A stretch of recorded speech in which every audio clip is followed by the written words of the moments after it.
ਧੰਨ ਧੰਨ ਸਤਿਗੁਰੂ ਸ਼੍ਰੀ ਗੁਰੂ ਤੇਗ ਬਹਾਦਰ ਸਾਹਿਬ ਮਹਾਰਾਜ ਸੱਚੇ ਪਾਤਸ਼ਾਹ ਜੀ ਦੇ ਪਾਵਨ ਸ਼ਹੀਦੀ ਅਸਥਾਨ ਗੁਰਦੁਆਰਾ ਸੀਸਗੰਜ ਸਾਹਿਬ ਵਿਖੇ ਜੁਗੋ ਜੁਗ ਅਟਲ ਸਤਿਗੁਰੂ ਚਵਰ ਛਤਰ ਤਖਤ ਦੇ ਮਾਲਕ ਗੁਰਤਾ ਗੱਦੀ ਤੇ ਵਿਰਾਜਮਾਨ ਦਸਾਂ ਪਾਤਸ਼ਾਹੀਆਂ ਕੀ ਜੋਤ ਸਾਹਿਬ ਸ਼੍ਰੀ ਗੁਰੂ ਗ੍ਰੰਥ ਸਾਹਿਬ ਮਹਾਰਾਜ ਜੀ ਦੀ ਪਾਵਨ ਪਵਿੱਤਰ ਹਜ਼ੂਰੀ ਅੰਦਰ ਜੁੜ ਮਿਲ ਬੈਠੇ ਸਤਸੰਗੀ ਪਿਆਰਿਓ ਵਡਭਾਗੇ ਹਾਂ। ਸਤਿਗੁਰੂ ਜੀ ਨੇ ਰਹਿਮਤ ਕੀਤੀ ਹੈ, ਸਾਨੂੰ ਇਹ ਪਾਵਨ ਸਤ ਸੰਗਤ ਦੀਆਂ ਘੜੀਆਂ ਬਖਸ਼ਿਸ਼ ਕੀਤੀਆਂ। ਆਓ ਇਹਨਾਂ ਅਨਮੋਲਕ ਘੜੀਆਂ ਦਾ ਲਾਹਾ ਪ੍ਰਾਪਤ ਕਰਦਿਆਂ ਹੋਇਆਂ ਇਸ ਪਾਵਨ ਅਸਥਾਨ 'ਤੇ ਚੱਲ ਰਹੀ ਲੜੀਵਾਰ ਗੁਰਸ਼ਬਦ ਦੀ ਵਿਚਾਰ, ਜਿਸ ਪਵਿੱਤਰ ਸ਼ਬਦ ਦਾ ਮੂਲ ਪਾਠ ਆਪ ਜੀ ਨੇ ਗੁਰੂ ਘਰ ਦੇ ਸਤਿਕਾਰਯੋਗ ਗ੍ਰੰਥੀ ਸਿੰਘ ਸਾਹਿਬ ਪਾਸੋਂ ਸਰਵਣ ਕੀਤਾ। ਸਤਿਗੁਰੂ ਰਹਿਮਤ ਕਰਨ, ਸਾਨੂੰ ਸਾਰਿਆਂ ਨੂੰ ਮਨ ਬਿਰਤੀਆਂ ਇਕਾਗਰ ਕਰਨ ਦੀ ਸਮਰੱਥਾ ਬਖਸ਼ਿਸ਼ ਕਰਨ। ਆਓ ਮਨ ਹਿਰਦਿਆਂ ਨੂੰ ਗੁਰੂ ਚਰਨਾਂ ਨਾਲ ਜੋੜਦਿਆਂ ਹੋਇਆਂ ਇਸ ਪਵਿੱਤਰ ਸ਼ਬਦ ਦੀ ਵਿਚਾਰ ਆਰੰਭ ਕਰੀਏ। ਵਿਚਾਰਾਂ ਆਰੰਭਣ ਤੋਂ ਪਹਿਲਾਂ ਝੁਕਾਈਏ ਸੀਸ ਧੰਨ ਸਾਹਿਬ ਸਤਿਗੁਰੂ ਸ਼੍ਰੀ ਗੁਰੂ ਗ੍ਰੰਥ ਸਾਹਿਬ ਮਹਾਰਾਜ ਜੀ ਦੇ ਚਰਨਾਂ ਅੰਦਰ। ਜਿੰਨੇ ਵੀ ਸਰੀਰ ਗੁਰੂ ਸੰਗਤ ਅੰਦਰ ਸੱਜ ਬੈਠੇ ਹੈ, ਕੋਈ ਰਸਨਾ ਵਾਂਝੀ ਨਾ ਰਹੇ, ਕਰੋ ਫਤਿਹ ਪ੍ਰਵਾਨ। ਆਖੋ ਜੀ ਵਾਹਿਗੁਰੂ ਜੀ ਕਾ ਖਾਲਸਾ, ਵਾਹਿਗੁਰੂ ਜੀ ਕੀ ਫਤਿਹ। ਅੱਜ ਦਾ ਇਹ ਪਵਿੱਤਰ ਸ਼ਬਦ ਸਤਿਗੁਰੂ ਗੁਰੂ ਅਰਜਨ ਪਾਤਸ਼ਾਹ ਪੰਚਮ ਗੁਰਦੇਵ ਧੰਨ ਗੁਰੂ ਅਰਜਨ ਦੇਵ ਮਹਾਰਾਜ ਜੀ ਦੇ ਮੁਖਾਰਬਿੰਦ ਤੋਂ ਉਚਾਰਨ ਕੀਤਾ ਹੋਇਆ ਪਾਵਨ ਸ਼ਬਦ ਆਸਾ ਰਾਗ ਦੇ ਅੰਦਰ ਧੰਨ ਸ਼੍ਰੀ ਗੁਰੂ ਗ੍ਰੰਥ ਸਾਹਿਬ ਮਹਾਰਾਜ ਜੀ ਦੇ ਪਾਵਨ ਅੰਗ 386 ਦੇ ਉੱਤੇ ਸੁਭਾਇਮਾਨ ਹੈ। ਇਸ ਪਵਿੱਤਰ ਸ਼ਬਦ ਦੇ ਅੰਦਰ ਰਹਾਉ ਵਾਲੇ ਬੰਦ ਦੇ ਵਿੱਚ ਧੰਨ ਗੁਰੂ ਅਰਜਨ ਸਾਹਿਬ ਮਹਾਰਾਜ ਜੀ ਨੇ ਬਖਸ਼ਿਸ਼ ਕੀਤੀ। ਸਾਹਿਬ ਕਿਰਪਾ ਕਰ ਰਹੇ ਹੈ। ਸ਼ਰਵਣ ਸੁਨੀਜੈ ਅੰਮ੍ਰਿਤ ਕਥਾ, ਜਾਸ ਸੁਨੀ ਮਨ ਹੋਏ ਆਨੰਦਾ, ਦੁਖ ਰੋਗ ਮਨ ਸਗਲੇ ਲਥਾ। ਸਤਿਗੁਰੂ ਜੀ ਨੇ ਰਹਿਮਤ ਕੀਤੀ, ਅੰਮ੍ਰਿਤ ਕਥਾ ਦਾ ਜ਼ਿਕਰ ਕਰ ਰਹੇ ਨੇ ਇਸ ਪਾਵਨ ਸ਼ਬਦ ਦੇ ਅੰਦਰ।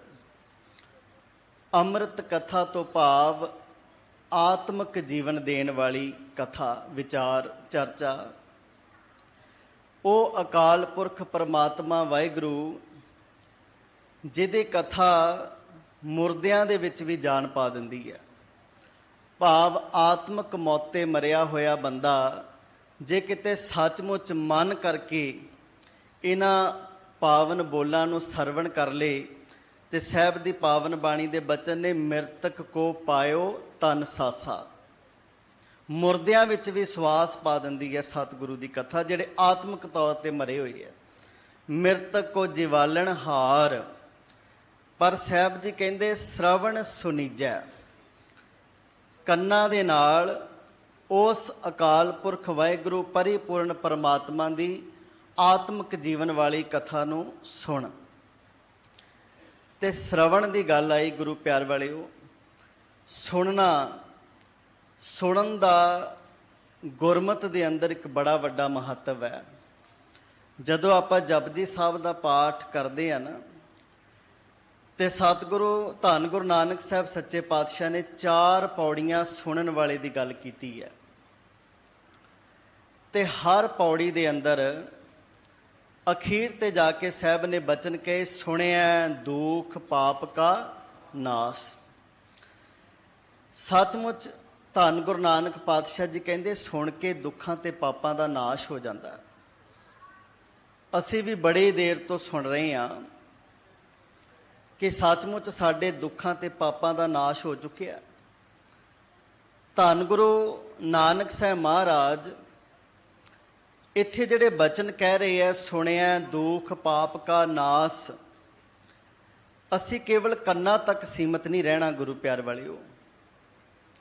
ਕੰਨਾਂ ਤੋਂ ਲੈ ਕੇ ਧੁਰ ਅੰਦਰ ਤੱਕ, ਮਨ ਹਿਰਦੇ ਤੱਕ ਜਦੋਂ ਇਹ ਬਚਨ ਸਾਡੇ ਅੰਦਰ ਜਾਂਦੇ ਆ ਨਾ, ਫਿਰ ਕਿਤੇ ਜਾ ਕੇ ਜਿਹੜੇ ਮਨ ਨੂੰ ਰੋਗ ਲੱਗੇ ਆ, ਜਿਹਦੀ ਗੱਲ ਸਤਿਗੁਰੂ ਨੇ ਇਸ ਪਾਵਨ ਰਹਾਉ ਵਾਲੇ ਬੰਦ ਵਿੱਚ ਕੀਤੀ ਹੈ, ਜਾਸ ਸੁਣੀ ਮਨ ਹੋਏ ਆਨੰਦਾ, ਦੁੱਖ ਰੋਗ ਮਨ ਸਗਲੇ ਲਥਾ।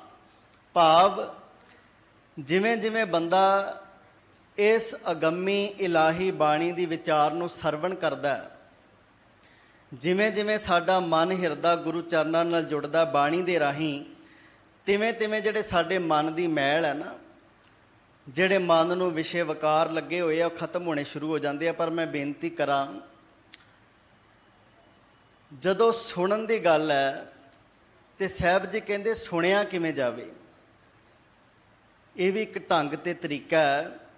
ਸਤਿਗੁਰੂ ਦੀ ਪਾਵਨ ਬਾਣੀ ਦੇ ਬਚਨ ਪੜ੍ਹਦੇ ਆ, ਨਾਮ ਨਿਰੰਜਨ ਨਿਰਮਲਾ, ਸੁਣਿਆ ਸੁਖ ਹੋਏ, ਸੁਣ ਸੁਣ ਮਨ ਵਸਾਈਐ, ਬੂਝੈ ਜਨ ਕੋਇ। ਸਤਿਗੁਰੂ ਜੀ ਕਹਿੰਦੇ ਉਹ ਅਕਾਲ ਪੁਰਖ ਵਾਹਿਗੁਰੂ ਦਾ ਜਿਹੜਾ ਨਾਮ ਹੈ ਨਾ ਜੀ, ਉਹ ਨਿਰੰਜਨ ਹੈ, ਮਾਇਆ ਦੀ ਕਾਲਖ ਤੋਂ ਰਹਿਤ ਹੈ, ਨਿਰਮਲ ਹੈ, ਪਵਿੱਤਰ ਕਰਨ ਵਾਲਾ ਹੈ।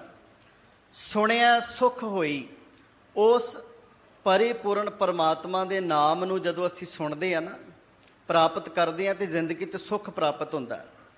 ਸੁਣ ਸੁਣ ਮਨ ਵਸਾਈਐ, ਪਾਤਸ਼ਾਹ ਜੀ ਕਹਿੰਦੇ ਇਹਨੂੰ ਸੁਣ ਕੇ ਮਨ ਵਿੱਚ ਵਸਾਉਣਾ।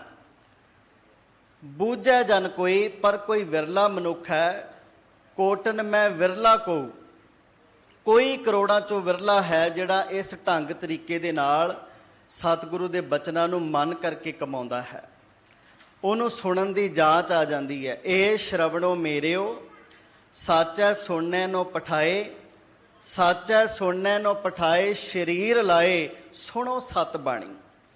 ਪਾਤਸ਼ਾਹ ਕਹਿੰਦੇ ਜਿਹੜੇ ਸ਼ਰਵਣ ਨੇ ਨਾ, ਮਾਲਕ ਨੇ ਸਾਨੂੰ ਦਿੱਤੇ ਹੈ, ਸਤ ਦੀ ਬਾਣੀ ਨੂੰ ਸੁਣਨ ਵਾਸਤੇ ਹੈ। ਸੱਚ ਜਾਣਿਓ ਗੁਰੂ ਪਿਆਰ ਵਾਲਿਓ, 9 ਤਰ੍ਹਾਂ ਦੀ ਭਗਤੀ ਦਾ ਜ਼ਿਕਰ ਆਉਂਦਾ।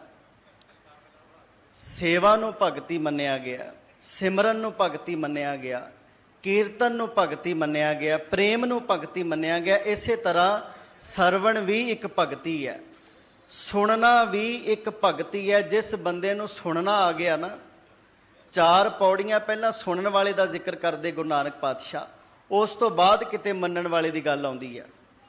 ਪਾਤਸ਼ਾਹ ਕਹਿੰਦੇ ਜਿਹਨੂੰ ਸੁਣਨਾ ਆ ਗਿਆ, ਸਰਵਣ ਭਗਤੀ ਜਿਹਦੇ ਅੰਦਰ ਧਾਰਨ ਹੋ ਗਈ, ਉਹ ਫਿਰ ਮੰਨੇ ਵਾਲੀ ਅਵਸਥਾ ਤੱਕ ਪਹੁੰਚ ਜਾਂਦਾ ਹੈ। ਕਿਉਂਕਿ ਪਾਵਨ ਬਾਣੀ ਦੇ ਬਚਨ ਪੜ੍ਹ ਕੇ ਵੇਖੋ, ਆਇਓ ਸੁਣਨ ਪੜ੍ਹਨ ਕੋ ਬਾਣੀ। ਇੱਥੇ ਸਾਹਿਬ ਨੇ ਬਚਨ ਕਹੇ ਤੇ ਪਹਿਲਾਂ ਸੁਣਨ ਦੀ ਗੱਲ ਕੀਤੀ ਹੈ, ਆਇਓ ਸੁਣਨ ਪੜ੍ਹਨ ਕੋ ਬਾਣੀ, ਬਾਅਦ ਵਿੱਚ ਪੜ੍ਹਨ ਦੀ ਗੱਲ ਹੈ। ਇੱਕ ਹੋਰ ਬਚਨ ਆਏ ਗੁਰੂ ਗ੍ਰੰਥ ਸਾਹਿਬ ਮਹਾਰਾਜ ਜੀ ਦੇ ਅੰਦਰ, ਸੰਤ ਮਿਲੈ ਕਿਛ ਸੁਣੀਐ ਕਹੀਐ, ਮਿਲੈ ਅਸੰਤ ਮਸਟ ਕਰ ਰਹੀ ਹੈ। ਉੱਥੇ ਵੀ ਸੁਣਨ ਦਾ ਜ਼ਿਕਰ ਹੈ। ਜੇ ਕੋਈ ਗੁਰਮੁਖ ਜਨ ਮਿਲਦਾ ਨਾ, ਉਹਦੇ ਨਾਲ ਜਦੋਂ ਅਸੀਂ ਬਚਨਾਂ ਦੀ ਸਾਂਝ ਕਰਨੀ ਹੈ, ਪਹਿਲਾਂ ਸੁਣਨਾ ਹੈ। ਕਿਉਂਕਿ ਆ ਜਿੰਨੇ ਵੀ ਸਰੀਰ ਦੇ ਇੰਦਰੇ ਆ ਨਾ, ਆ ਵੇਖੋ ਮਾਲਕ ਜੀ ਨੇ ਸਾਡੇ ਸਰੀਰ ਨੂੰ ਜਿਹੜੇ ਇੰਦਰੇ ਬਖਸ਼ਿਸ਼ ਕੀਤੇ, 2 ਕੰਨ ਲਾਏ, 2 ਨਾਸਕਾਂ ਨੇ, 2 ਅੱਖਾਂ ਨੇ, 2 ਹੱਥ, 2 ਪੈਰ ਨੇ, ਪਰ ਜ਼ੁਬਾਨ ਇੱਕੋ ਹੀ ਲਾਈ ਹੈ। ਤੇ ਕੰਨ 2 ਇਸ ਕਰਕੇ ਸਮਝਾਇਆ ਸਤਿਗੁਰੂ ਨੇ ਵੀ ਸੁਣਨਾ ਜ਼ਿਆਦਾ ਤੇ ਬੋਲਣਾ ਘੱਟ ਹੈ। ਜਿੰਨਾ ਸੁਣਾਂਗੇ, ਜਿੰਨੀ ਅਕਾਲ ਪੁਰਖ ਵਾਹਿਗੁਰੂ ਦੀ ਰਹਿਮਤ ਹੋਏਗੀ, ਮਨ ਦੇ ਅੰਦਰ ਗੁਰੂ ਦੇ ਬਚਨ ਵਸਣਗੇ, ਮਨ ਕਰਕੇ ਬੰਦਾ ਗੁਰਮਤਿ ਤੇ ਗੁਰਸਿੱਖੀ ਨੂੰ ਧਾਰਨ ਕਰੇਗਾ, ਉਦੋਂ ਕਿਤੇ ਜਾ ਕੇ ਸੰਸਾਰ ਵਿੱਚ ਸਾਡਾ ਭਲਾ ਹੋਏਗਾ। ਜਬ ਲਗ ਦੁਨੀਆ ਰਹੀਐ ਨਾਨਕ, ਕਿਛ ਸੁਣੀਐ ਕਿਛ ਕਹੀਐ। ਸਾਹਿਬ ਕਹਿੰਦੇ ਜਦੋਂ ਤੱਕ ਸੰਸਾਰ ਅੰਦਰ ਆ ਨਾ, ਪਹਿਲਾਂ ਸੁਣਨ ਦੀ ਪ੍ਰਵਿਰਤੀ ਆਪਣੇ ਅੰਦਰ ਧਾਰਨ ਕਰੀਏ। ਸੁਣਨਾ ਗੁਰਮਤਿ ਨੇ ਬੜੀ ਇੰਪੋਰਟੈਂਸ ਦਿੱਤੀ ਹੈ ਸੁਣਨ ਨੂੰ। ਜਦੋਂ ਤੱਕ ਸਾਨੂੰ ਸੁਣਨਾ ਨਹੀਂ ਨਾ ਆਇਆ, ਤੇ ਸੱਚ ਜਾਣਿਓ, ਘਰ ਵਿੱਚ ਬੱਚਾ ਜਨਮ ਲੈਂਦਾ ਨਾ, ਉਹ ਬੱਚਾ ਪਹਿਲਾਂ ਸੁਣਦਾ, 8-9 ਮਹੀਨੇ ਕੁਝ ਵੀ ਨਹੀਂ ਬੋਲਦਾ, ਪਰ ਜਿਵੇਂ ਹੀ ਬੋਲਣਾ ਸ਼ੁਰੂ ਕਰਦਾ, ਆਪਾਂ ਹੈਰਾਨ ਹੁੰਨੇ ਆ ਆਪਣੀ ਤੋਤਲੀ ਦੀ ਜ਼ੁਬਾਨ ਦੇ ਵਿੱਚੋਂ ਜਦੋਂ ਗੱਲਾਂ ਕਰਦਾ ਨਾ, ਤੇ ਹਰ ਇੱਕ ਚੀਜ਼ ਦਾ ਨਾਮ ਲੈਂਦਾ, ਤੇ ਅਸੀਂ ਸੋਚਦੇ ਹਾਂ ਵੀ ਬੱਚੇ ਨੂੰ ਇੰਨਾ ਕੁਝ ਪਤਾ ਕਿਵੇਂ ਲੱਗਿਆ। ਕਿਉਂਕਿ 9 ਮਹੀਨੇ ਸੰਸਾਰ ਵਿੱਚ ਆ ਕੇ, ਭਾਵੇਂ ਉਹ ਆਪਣੀ ਮਾਤਾ ਦੀ ਗੋਦ ਵਿੱਚ ਖੇਡਿਆ, ਪਿਤਾ ਦੀ ਗੋਦ ਵਿੱਚ ਖੇਡਿਆ, ਪਰਿਵਾਰ ਨੇ ਉਹਨੂੰ ਲਾਡ ਲੜਾਏ, ਪਰ ਉਹ ਸੁਣਦਾ ਰਿਹਾ ਸਾਰਾ ਕੁਝ। ਸੁਣ ਸੁਣ ਕੇ ਅੰਦਰ ਸਾਰੀਆਂ ਚੀਜ਼ਾਂ ਵਸ ਗਈਆਂ। ਪਰ ਮੈਂ ਬੇਨਤੀ ਕਰਾਂ, ਸੁਣਨਾ ਕੀ ਹੈ? ਇਹ ਨਾ ਹੋਵੇ ਕਿ ਕੇਵਲ ਕੂੜ ਹੀ ਸੁਣਦੇ ਰਹੀਏ, ਸੱਚ ਨੂੰ ਕੰਨਾਂ ਤੱਕ ਪਹੁੰਚਣ ਹੀ ਨਾ ਦਈਏ, ਸੰਸਾਰ ਦੀ ਪ੍ਰਵਿਰਤੀ ਹੀ ਧਾਰਨ ਕਰਕੇ ਰੱਖ ਲਈਏ। ਇੱਥੇ ਸਾਡਾ ਕਦੇ ਭਲਾ ਨਹੀਂ ਹੋ ਸਕਦਾ। ਕਿਉਂਕਿ ਸਾਹਿਬ ਦੀ ਪਾਵਨ ਬਾਣੀ ਦੇ ਬਚਨ ਨੇ, ਗੰਧਨ ਵੈਣ ਸੁਣੈ ਉਰਝਾਇਆ, ਨਾਮ ਲੈਤ ਅਲਕਾਇਆ। ਗੰਧਨ ਵੈਣ ਸੁਣੈ ਉਰਝਾਵੈ, ਨਾਮ ਲੈਤ ਅਲਕਾਇਆ। ਸਤਿਗੁਰੂ ਜੀ ਕਹਿੰਦੇ, ਇਹ ਜੋ ਕੁਝ ਵੀ ਸੰਸਾਰ ਵਿੱਚ ਗੰਦਾ ਮੰਦਾ ਚੱਲ ਰਿਹਾ ਨਾ, ਸੁਣਨ ਨੂੰ ਮਿਲਦਾ, ਉਹਨੂੰ ਸੁਣ ਸੁਣ ਕੇ ਬੰਦਾ ਬੜਾ ਖੁਸ਼ ਹੋ ਰਿਹਾ। ਤੇ ਜਦੋਂ ਨਾਮ ਬਾਣੀ ਵਾਲੇ ਪਾਸੇ ਆਉਣਾ, ਉਧਰ ਨੂੰ ਬੰਦਾ ਧਿਆਨ ਨਹੀਂ ਧਰਦਾ। ਕਿਆ ਸੁਣੇਂਦੋ ਕੂੜ ਵੰਜਣ ਪਵਨ ਝੁਲਾਰਿਆ। ਸਤਿਗੁਰੂ ਕਹਿੰਦੇ, ਇਹ ਜਿੰਨੇ ਵੀ ਕੂੜ ਪਦਾਰਥ ਨੇ ਨਾ, ਇਹਨਾਂ ਨੂੰ ਸੁਣ ਸੁਣ ਕੇ ਕੀ ਫਾਇਦਾ? ਇਹ ਤੇ ਹਵਾ ਦੇ ਬੁੱਲੇ ਦੇ ਵਾਂਗ ਨੇ, ਕਦੇ ਵੀ ਇਹਨਾਂ ਦੇ ਸੁਣਨ ਦੇ ਨਾਲ ਸਾਡੇ ਜੀਵਨ ਦਾ ਕੋਈ ਭਲਾ ਨਹੀਂ ਹੋਣਾ। ਕਿਆ ਸੁਣੇਂਦੋ ਕੂੜ ਵੰਜਣ ਪਵਨ ਝੁਲਾਰਿਆ। ਤੇ ਸਾਹਿਬ ਜੀ ਕਹਿੰਦੇ, ਨਾਨਕ ਸੁਣੀਅਰ ਤੇ ਪ੍ਰਵਾਨ, ਜੋ ਸੁਣੇਂਦੇ ਸੱਚ ਧਣੀ। ਕਹਿਣ ਲੱਗੇ, ਉਹ ਸ਼ਰਵਣ, ਉਹ ਕੰਨ ਗੁਰਮਤਿ ਦੇ ਅੰਦਰ ਪ੍ਰਵਾਨ ਹੋ ਗਏ, ਜਿਨ੍ਹਾਂ ਨੂੰ ਉਸ ਅਕਾਲ ਪੁਰਖ ਵਾਹਿਗੁਰੂ ਦੀ ਸਿਫਤ ਸਲਾਹ ਸੁਣਨੀ ਆ ਗਈ, ਜਿਨ੍ਹਾਂ ਨੇ ਆਪਣੇ ਮਨ ਹਿਰਦੇ ਦੇ ਅੰਦਰ, ਆਪਣੇ ਕੰਨਾਂ ਦੇ ਰਾਹੀਂ ਜਦੋਂ ਪਰਮਾਤਮਾ ਦੀ ਸਿਫਤ ਸਲਾਹ ਨੂੰ ਸੁਣਿਆ, ਆਪਣੇ ਹਿਰਦੇ ਤੱਕ ਪਹੁੰਚਾਇਆ। ਸਾਹਿਬ ਕਹਿੰਦੇ, ਉਹ ਕੰਨ ਪ੍ਰਵਾਨ ਨੇ।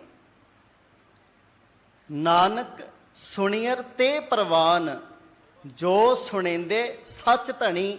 ਜੋ ਉਸ ਸੱਚੇ ਅਕਾਲ ਪੁਰਖ ਵਾਹਿਗੁਰੂ ਦੀ ਸਿਫਤ ਸਲਾਹ ਸੁਣਦੇ ਆ, ਜੋ ਆਪਣੇ ਚਿੱਤ ਨੂੰ ਨਿਰੰਕਾਰ ਅਕਾਲ ਪੁਰਖ ਵਾਹਿਗੁਰੂ ਪਰਮਾਤਮਾ ਦੇ ਨਾਲ ਜੋੜਦੇ ਆ।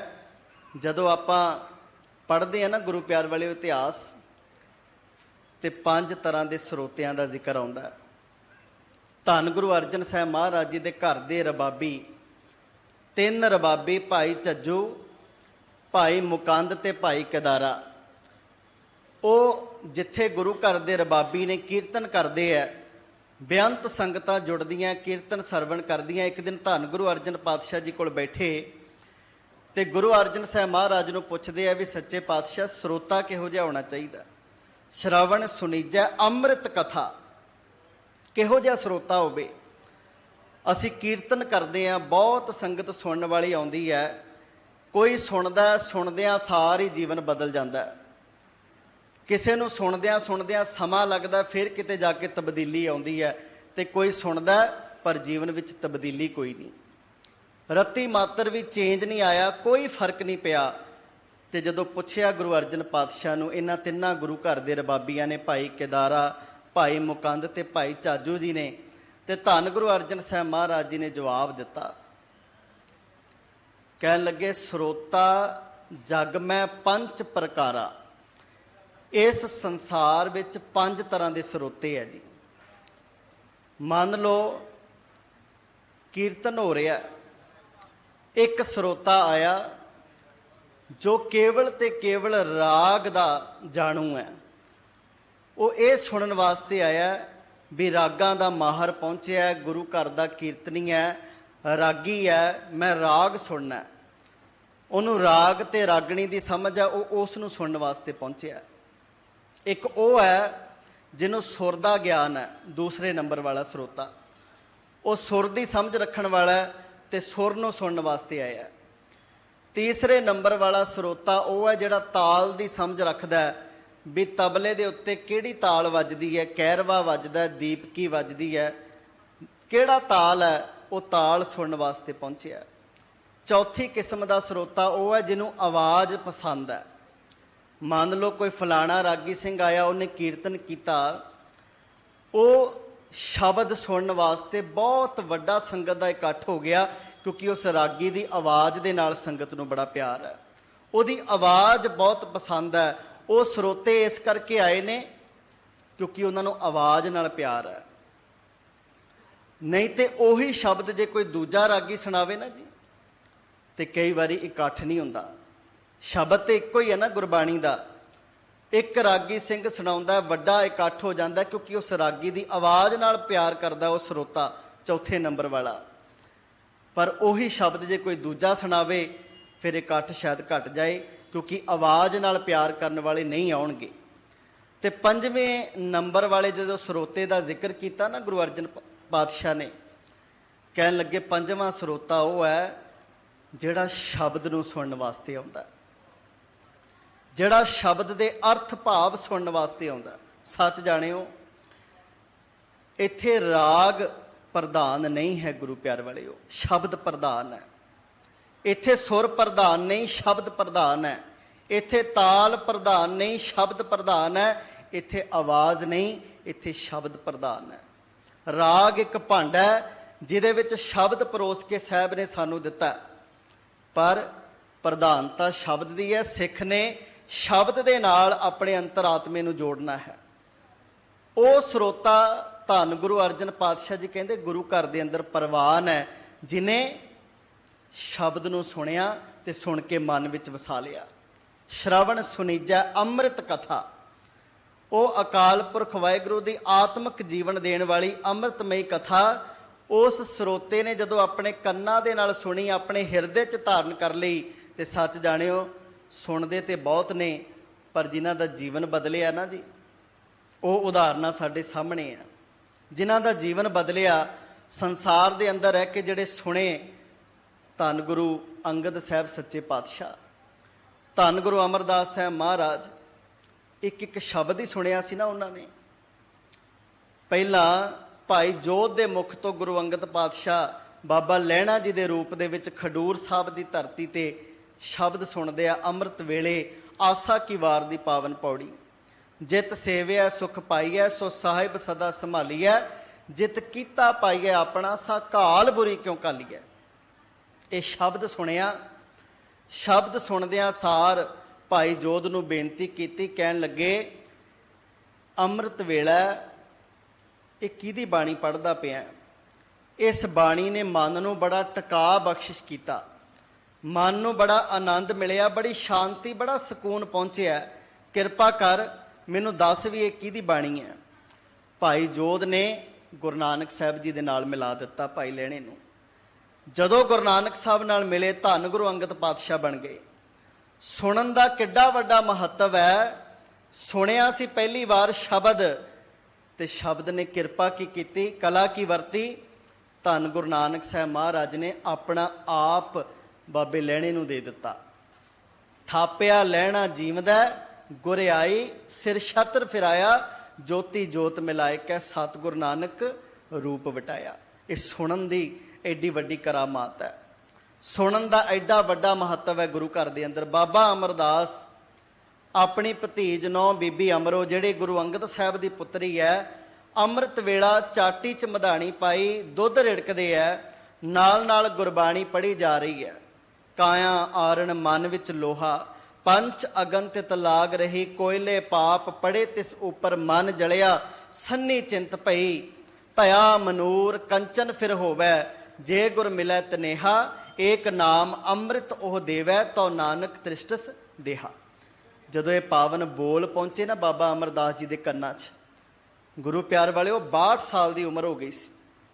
ਸੁਣਿਆ ਤੇ ਪਹਿਲਾਂ ਬਹੁਤ ਕੁਝ ਹੈ, ਬੜੇ ਦੇਵੀ ਦੇਵਤਿਆਂ ਦੇ ਸਥਾਨਾਂ ਤੇ ਵੀ ਗਏ, ਬਹੁਤ ਕੁਝ ਸੁਣਦੇ ਰਹੇ। ਪਰ ਜਦੋਂ ਗੁਰੂ ਨਾਨਕ ਪਾਤਸ਼ਾਹ ਦੇ ਇਹ ਅਗੰਮੀ ਬਚਨ ਧੰਨ ਗੁਰੂ ਅਮਰਦਾਸ ਮਹਾਰਾਜ ਜੀ ਦੇ ਕੰਨਾਂ ਤੱਕ ਪਹੁੰਚੇ ਨਾ, ਬਾਬਾ ਅਮਰਦਾਸ ਜੀ ਦੇ ਚੱਲ ਕੇ ਆਏ ਆਪਣੀ ਭਤੀਜ ਨੂੰ ਉਹਦੇ ਕੋਲ ਆ ਕੇ ਪੁੱਛਿਆ, ਬੱਚੀਏ ਇੰਨੀ ਅੰਮ੍ਰਿਤ ਵੇਲੇ ਕਿਹਦੀ ਬਾਣੀ ਪੜ੍ਹਦੀ ਹੈ। ਤੇ ਬੀਬੀ ਅਮਰੋ ਨੇ ਕਿਹਾ ਸੀ, ਮੇਰੇ ਗੁਰੂ ਪਿਤਾ ਦੇ ਘਰ ਦੀ ਬਾਣੀ ਹੈ, ਧੰਨ ਗੁਰੂ ਨਾਨਕ ਸਾਹਿਬ ਸੱਚੇ ਪਾਤਸ਼ਾਹ ਦੀ ਬਾਣੀ ਹੈ। ਤੇ ਸੱਚ ਜਾਣਿਓ, ਉਸ ਦਿਨ ਇੱਕ ਕੁੜਮ ਆਪਣੇ ਕੁੜਮ ਨੂੰ ਮਿਲਣ ਨਹੀਂ ਗਿਆ, ਉਸ ਦਿਨ ਇੱਕ ਸਿੱਖ ਗੁਰੂ ਨੂੰ ਮਿਲਣ ਗਿਆ। 12 ਸਾਲ ਲਗਾਤਾਰ ਗਾਗਰ ਢੋਈ, ਇਸ਼ਨਾਨ ਕਰਵਾਇਆ, ਬਿਆਸ ਦਰਿਆ ਤੋਂ ਜਲ ਭਰ ਕੇ ਲਿਆਉਣਾ, ਅੰਮ੍ਰਿਤ ਵੇਲੇ ਇਸ਼ਨਾਨ ਕਰਵਾਉਣਾ ਗੁਰੂ ਅੰਗਦ ਪਾਤਸ਼ਾਹ ਦਾ। ਤੇ ਇੱਕ ਦਿਨ ਉਹ ਆਇਆ ਜਦੋਂ ਧੰਨ ਗੁਰੂ ਅੰਗਦ ਪਾਤਸ਼ਾਹ ਨੇ ਬਾਬੇ ਅਮਰਦਾਸ ਨੂੰ ਗੁਰੂ ਅਮਰਦਾਸ ਬਣਾ ਦਿੱਤਾ। ਸੁਣਨ ਦਾ ਮਹੱਤਵ ਹੈ, ਸੁਣਨ ਦੀ ਗੱਲ ਹੈ। ਸੱਜਣ ਠੱਗ ਵਰਗੇ, ਜਿਹਨੂੰ ਅਸੀਂ ਅੱਜ ਵੀ ਠੱਗ ਹੀ ਕਹੀ ਜਾਂਦੇ ਆ, ਉਹ ਤੇ ਉਦੋਂ ਹੀ ਭਾਈ ਸੱਜਣ ਬਣ ਗਏ ਸੀ ਜਦੋਂ ਗੁਰੂ ਨਾਨਕ ਸਾਹਿਬ ਮਹਾਰਾਜ ਜੀ ਦਾ ਉਚਾਰਨ ਕੀਤਾ ਹੋਇਆ ਤੁਲੰਬੇ ਦੀ ਧਰਤੀ ਪਾਕਿਸਤਾਨ ਤੇ ਉਹਦੇ ਧਰਮਸ਼ਾਲਾ 'ਚ ਬਹਿ ਕੇ ਗੁਰੂ ਨਾਨਕ ਪਾਤਸ਼ਾਹ ਨੇ ਜਦੋਂ ਸ਼ਬਦ ਉਚਾਰਿਆ ਨਾ, ਉੱਜਲ ਕਹਿਹਾਂ ਚਿਲਕਣਾ ਘੋਟੇ ਮਕਾਲੜੀ ਮੱਸ ਧੋਤਿਆਂ ਜੂਠ ਨਾ ਉਤਰੈ ਜੇ ਸੌ ਧੋਵਾਂ ਤਿਸ ਸੱਜਣ ਸੇਈ ਨਾਲ ਮੈਂ ਚੱਲਦਿਆਂ ਨਾਲ ਚਲਨ ਜਿੱਥੈ ਲੇਖਾ ਮੰਗੀਐ ਤਿੱਥੈ ਖੜੇ ਦਿਸਨ। ਜਦੋਂ ਸ਼ਬਦ ਪਹੁੰਚੇ ਨਾ ਕੰਨਾਂ ਤੱਕ ਤੇ ਅਰਥ ਭਾਵ ਤੋਂ ਜਾਣੂ ਹੋਇਆ ਸੱਜਣ ਧੰਨ ਗੁਰੂ ਨਾਨਕ ਪਾਤਸ਼ਾਹ ਦੇ ਚਰਨਾਂ ਤੇ ਡਿੱਗ ਪਿਆ। ਕਹਿਣ ਲੱਗਾ ਮੈਂ ਬੜੇ ਭੁਲੇਖੇ ਦੇ ਵਿੱਚ ਸੀ। ਸਾਹਿਬ ਨੇ ਸਮਝਾਇਆ ਨਾਮ ਸੱਜਣ ਹੈ ਪਰ ਕਰਮ ਸੱਜਣਾ ਵਾਲੇ ਨਹੀਂ। ਸੱਚ ਜਾਣਿਓ ਅਸੀਂ ਸੱਜਣ ਠੱਗ ਦੇ ਨਾਮ ਨਾਲ ਜਾਣਦੇ ਆ, ਪਰ ਭਾਈ ਸੱਜਣ ਬਣ ਗਿਆ ਸੀ। ਤੇ ਜਦੋਂ ਉਹਨਾਂ ਕੰਨਾਂ 'ਚ ਇਲਾਹੀ ਬਾਣੀ ਦਾ ਸ਼ਬਦ ਪੈ ਗਿਆ, ਮਨ ਨੂੰ ਸੋਝੀ, ਮਨ ਨੂੰ ਗਿਆਨ ਆ ਗਿਆ, ਫਿਰ ਕਲਾ ਕੀ ਵਰਤੀ। ਸੱਜਣ ਤਾਂ ਉਹੀ ਹੈ ਨਾ ਜੀ, ਸਰੀਰ ਵੀ ਉਹੀ ਹੈ, ਨੱਕ ਕੰਨ ਅੱਖਾਂ ਹੱਥ ਪੈਰ ਸਭ ਕੁਝ ਉਹੀ ਹੈ, ਪਰ ਉਸ ਸ਼ਬਦ ਨੇ ਅੰਦਰ ਦੀ ਸੋਚ ਬਦਲ ਕੇ ਰੱਖ ਦਿੱਤੀ, ਅੰਦਰ ਤਬਦੀਲ ਹੋ ਗਿਆ। ਜਦੋਂ ਕੋਈ ਮੁਸਾਫਰ ਰਾਹਗੀਰ ਉਹਦੀ ਧਰਮਸ਼ਾਲਾ 'ਚ ਟਿਕਾਣਾ ਲੈਣ ਵਾਸਤੇ ਆਉਂਦਾ ਸੀ ਨਾ ਜੀ, ਤੇ ਜਦੋਂ ਟਿਕਾਣਾ ਦੇਣਾ ਤੇ ਰਾਤ ਨੂੰ ਜਦੋਂ ਸੌਣਾ ਉਹਨੂੰ ਕਤਲ ਕਰਨਾ, ਤੇ ਜਦੋਂ ਕਤਲ ਕੀਤਾ ਜਾਂਦਾ ਹੋਏਗਾ ਬੰਦਾ, ਉਹ ਚੀਕਦਾ ਚਿਹਾੜਦਾ ਪੁਕਾਰਦਾ ਵੀ ਹੋਏਗਾ, ਪਰ ਉਹਦੀਆਂ ਚੀਕਾਂ ਸੱਜਣ ਦੇ ਕੰਨਾਂ ਤੱਕ ਪਹੁੰਚਦੀਆਂ, ਸੱਜਣ ਦੇ ਅੰਦਰ ਨੂੰ ਕੋਈ ਪ੍ਰਭਾਵ ਨਹੀਂ ਸੀ ਪਾਉਂਦੀਆਂ। ਸੱਜਣ ਦਾ ਅੰਦਰ ਜਿਹੜਾ ਨਾ, ਉਸ ਮਰ ਰਹੇ ਬੰਦੇ ਦੀਆਂ ਚੀਕਾਂ ਸੁਣ ਕੇ ਵੀ ਨਹੀਂ ਸੀ ਬਦਲਦਾ। ਪਰ ਜਦੋਂ ਇਲਾਹੀ ਬਾਣੀ ਦਾ ਸ਼ਬਦ ਪੈ ਗਿਆ ਨਾ, ਅੱਜ ਕੰਨ ਤੇ ਉਹੀ ਨੇ, ਸ਼ਰਵਣ ਸੁਨੀਜੈ ਅੰਮ੍ਰਿਤ ਕਥਾ, ਅੱਜ ਕੰਨ ਉਹੀ ਨੇ, ਪਰ ਸੱਚ ਜਾਣਿਓ ਸੁਣਨ ਦੀ ਸਮਰੱਥਾ ਬਦਲ ਗਈ। ਅੱਜ ਸੱਜਣ ਚਾਹੁੰਦਾ ਕੋਈ ਰੱਬ ਦਾ ਪਿਆਰਾ ਆਵੇ ਤੇ ਮੇਰੇ ਇਹਨਾਂ ਕੰਨਾਂ ਦੇ ਵਿੱਚ ਇਲਾਹੀ ਬਾਣੀ ਦਾ ਕੋਈ ਸ਼ਬਦ ਪਾ ਦੇਵੇ। ਇਹ ਸੁਣਨ ਦਾ ਮਹਾਤਮ ਹੈ। ਸੁਣਦੇ ਤੇ ਬੜੇ ਚਿਰਾਂ ਤੋਂ ਆ ਗੁਰੂ ਪਿਆਰ ਵਾਲਿਓ, ਪਰ ਸਾਹਿਬ ਜੀ ਕਹਿੰਦੇ ਸ਼ਰਵਣ ਸੁਰੀਜੈ ਅੰਮ੍ਰਿਤ ਕਥਾ, ਜਾਸ ਸੁਣੀ ਮਨ ਹੋਏ ਆਨੰਦਾ, ਦੁੱਖ ਰੋਗ ਮਨ ਸਗਲੇ ਲੱਥਾ। ਕਹਿੰਦੇ ਮਨ ਤੋਂ ਸਾਰੇ ਦੁੱਖ ਰੋਗ ਹੀ ਖਤਮ ਹੋ ਗਏ ਤੇ ਮਨ ਦੇ ਵਿੱਚ ਆਤਮਿਕ ਆਨੰਦ ਪੈਦਾ ਹੋ ਗਿਆ ਜੀਵਨ ਦੇ ਅੰਦਰ। ਹੁਣ ਕੋਈ ਕਿਸੇ ਕਿਸਮ ਦਾ ਮਨ ਦੇ ਵਿੱਚ ਮਲਾਲ ਨਹੀਂ, ਖੇੜਾ ਹੀ ਖੇੜਾ, ਆਨੰਦ ਹੀ ਆਨੰਦ ਹੈ। ਨਾਨਕ ਭਗਤਾਂ ਸਦਾ ਵਿਗਾਸ, ਸੁਣਿਆ ਦੁੱਖ ਪਾਪ ਕਾ ਨਾਸ। ਸੱਚਮੁੱਚ ਜਿਹੜੇ ਭਗਤੀ ਕਰਦੇ ਆ ਨਾ ਜੀ, ਬੰਦਗੀ ਕਰਦੇ ਆ, ਉਹਨਾਂ ਨੂੰ ਪੁੱਛ ਕੇ ਵੇਖੋ, ਸੁਣਦੇ ਆ ਨਾ, ਦੁੱਖ ਪਾਪ ਕਾ ਨਾਸ, ਸੁਣਨ ਦੇ ਨਾਲ ਹੀ ਦੁੱਖਾਂ ਤੇ ਪਾਪਾਂ ਦਾ ਅੰਦਰੋਂ ਨਾਸ਼ ਹੋ ਗਿਆ। ਇਸ ਕਰਕੇ ਸੁਣਨ ਦਾ ਗੁਰੂ ਘਰ ਦੇ ਅੰਦਰ ਬੜਾ ਵੱਡਾ ਮਹੱਤਵ ਹੈ। ਪਰ ਸੁਣਨਾ ਕੀ ਹੈ, ਇਸ ਗੱਲ ਦੀ ਸੋਝੀ ਆਉਣੀ ਚਾਹੀਦੀ ਹੈ। ਕੰਨਾਂ ਦੇ ਵਿੱਚ ਪਵੇ ਕੀ, ਕੰਨਾਂ ਦੇ ਰਾਹੀਂ ਅੰਦਰ ਜਾਣਾ ਕੀ ਚਾਹੀਦਾ ਹੈ, ਇਹ ਗੱਲ ਜ਼ਿਆਦਾ ਇੰਪੋਰਟੈਂਟ ਹੈ। ਆ ਵੇਖੋ ਗਰਮੀ ਦੀਆਂ ਛੁੱਟੀਆਂ ਚੱਲਦੀਆਂ ਪਈਆਂ ਤੇ ਬੱਚਿਆਂ ਦੇ ਗੁਰਮਤਿ ਸਿਖਲਾਈ ਕੈਂਪ ਲੱਗ ਰਹੇ ਆ ਗੁਰਦੁਆਰਾ ਸਾਹਿਬ ਦੇ ਅੰਦਰ। ਤੇ ਜਦੋਂ ਉਹਨਾਂ ਕੈਂਪਾਂ ਨੂੰ ਅਟੈਂਡ ਕਰੀਦਾ ਨਾ ਜੀ, ਤੇ ਕਈ ਛੋਟੇ ਛੋਟੇ ਮਾਸੂਮ ਬੱਚੇ ਜਿਹੜੇ ਹਲੇ ਨਰਸਰੀ KG 'ਚ ਪੜ੍ਹਦੇ ਹੁੰਦੇ ਆ, 2, 3, 4, 5 ਸਾਲ ਦੇ, ਜਦੋਂ ਉਹਨਾਂ ਕੈਂਪਾਂ ਦੇ ਵਿੱਚ ਗੁਰਮਤਿ ਕਲਾਸਾਂ ਲਾਉਣ ਵਾਸਤੇ ਆਉਂਦੇ ਆ, ਤੇ ਜਦੋਂ ਉਹਨਾਂ ਤੋਂ ਮੂਲ ਮੰਤਰ ਦਾ ਪਾਠ ਸੁਣਦੇ ਆ, ਉਹਨਾਂ ਤੋਂ ਜਪਜੀ ਸਾਹਿਬ ਦੀਆਂ ਪਹਿਲੀਆਂ 5 ਪੌੜੀਆਂ ਦਾ ਪਾਠ ਸੁਣਿਆ ਜਾਂਦਾ, ਤੇ ਮਨ ਗਦ-ਗਦ ਹੋ ਜਾਂਦਾ ਤੇ ਸ਼ੁਕਰ ਕਰੀਦਾ ਅਕਾਲ ਪੁਰਖ ਵਾਹਿਗੁਰੂ ਦਾ, ਧੰਨ ਗੁਰੂ ਗ੍ਰੰਥ ਸਾਹਿਬ ਮਹਾਰਾਜ ਜੀ ਦਾ, ਵੀ ਸੱਚੇ ਪਾਤਸ਼ਾਹ ਤੇਰਾ ਸ਼ੁਕਰਾਨਾ ਹੈ, ਹਲੇ ਵੀ ਇਸ ਧਰਤੀ ਤੇ ਉਹ ਸਿੱਖੀ ਕੁਝ ਘਰਾਂ 'ਚ ਮੌਜੂਦ ਹੈ ਜਿਨ੍ਹਾਂ ਘਰਾਂ 'ਚ ਬੱਚੇ ਤੇਰੇ ਨਾਲ ਜੁੜੇ ਹੋਏ ਆ, ਜਿਨ੍ਹਾਂ ਘਰਾਂ ਦੇ ਬੱਚਿਆਂ ਨੂੰ ਮੂਲ ਮੰਤਰ ਜਪਜੀ ਸਾਹਿਬ ਦਾ ਪਾਠ ਜਦੋਂ ਸੁਣਦੇ ਆ ਨਾ, ਤੇ ਸੱਚਮੁੱਚ ਮਨ ਕਹਿੰਦਾ ਵੀ ਅਕਾਲ ਪੁਰਖ ਵਾਹਿਗੁਰੂ ਉਹ ਮਾਪੇ ਸਲਾਮਤ ਰਹਿਣ, ਉਹਨਾਂ ਘਰਾਂ ਦੇ ਵਿੱਚ ਸਿੱਖੀ ਸਲਾਮਤ ਰਹੇ। ਅਕਸਰ ਉਸ ਬੱਚੇ ਦੇ ਉੱਤੇ ਘਰ ਦੇ ਵਾਤਾਵਰਨ ਦਾ ਪ੍ਰਭਾਵ ਪਿਆ। ਘਰ ਵਿੱਚ ਜੋ ਮਾਹੌਲ ਹੈ, ਜੇ ਪਿਤਾ ਸ਼ਰਾਬੀ ਹੈ ਨਾ ਜੀ, ਘਰ ਵਿੱਚ ਆਉਂਦਾ ਤੇ ਬੱਚੇ ਨੂੰ ਡਰ ਰਹਿੰਦਾ, ਸਹਿਮ ਰਹਿੰਦਾ, ਗਾਲਾਂ ਕੱਢਦਾ ਪਿਤਾ ਸ਼ਰਾਬ ਪੀ ਕੇ, ਤੇ ਬੱਚਾ ਉਹੋ ਜਿਹਾ ਹੀ ਬਣੇਗਾ। क्योंकि सुनिया उन्हें वो कुछ है घर के अंदर, गंदन वैन सुनिया, वो सब कुछ सुन के बच्चा ओहो जे शब्द कढ़ेगा। आपां वेखदे हैं कई बच्चे बचपन तो ही गालां कढ़नियां शुरू कर दिंदे है। उहदा कारण यह है माहौल इदां दा मिलिया। पर जिहड़े बच्चे बाणी नाल जुड़े है, इतिहास नाल जुड़े है, पंज प्यारियां दे नाम, पंज तख्तां दे नाम, साहिबजादियां दे नाम, गुरुआं दे नाम, पता नहीं उन्होंने कितनी हिस्टरी जिहड़ी है ना 2-4 साल दे विच ही याद हो जाती है। इस करके महत्व इस गल दा भी असीं सुनना की है। बिरती तो आपो अपनी है ना गुरु प्यार वाले हो। भाई साहब भाई गुरदास ने एक बड़ा प्यारा बचन किया, वो कहते जैसे तो सकल निध पूर्ण समुंदर बिखै, हंस मरजीवा नहचे प्रसाद पावे। जैसे बन बिखै मलयागर सोधा कपूर, सोध के सुबासी सुबास बहसावे। जैसे पर्वत हीरा मानस पारस सिद्ध, खन वारा खन जग बिखै प्रगटावे। तैसे गुरबाणी बिखै सगल पदार्थ हैं, जोई जोई खोजै सोई सोई निपजावे। पातशाह कहते समुंदर के उत्ते ना कई लोग जाते हैं। कुछ लोगों की बिरती ये होंदी है भी समुंदर कितना विशाल है, असी वो देखना। कुछ लोगों ने समुंदर दियां उठण वालियां लहरां नूं वेखना हुंदा है।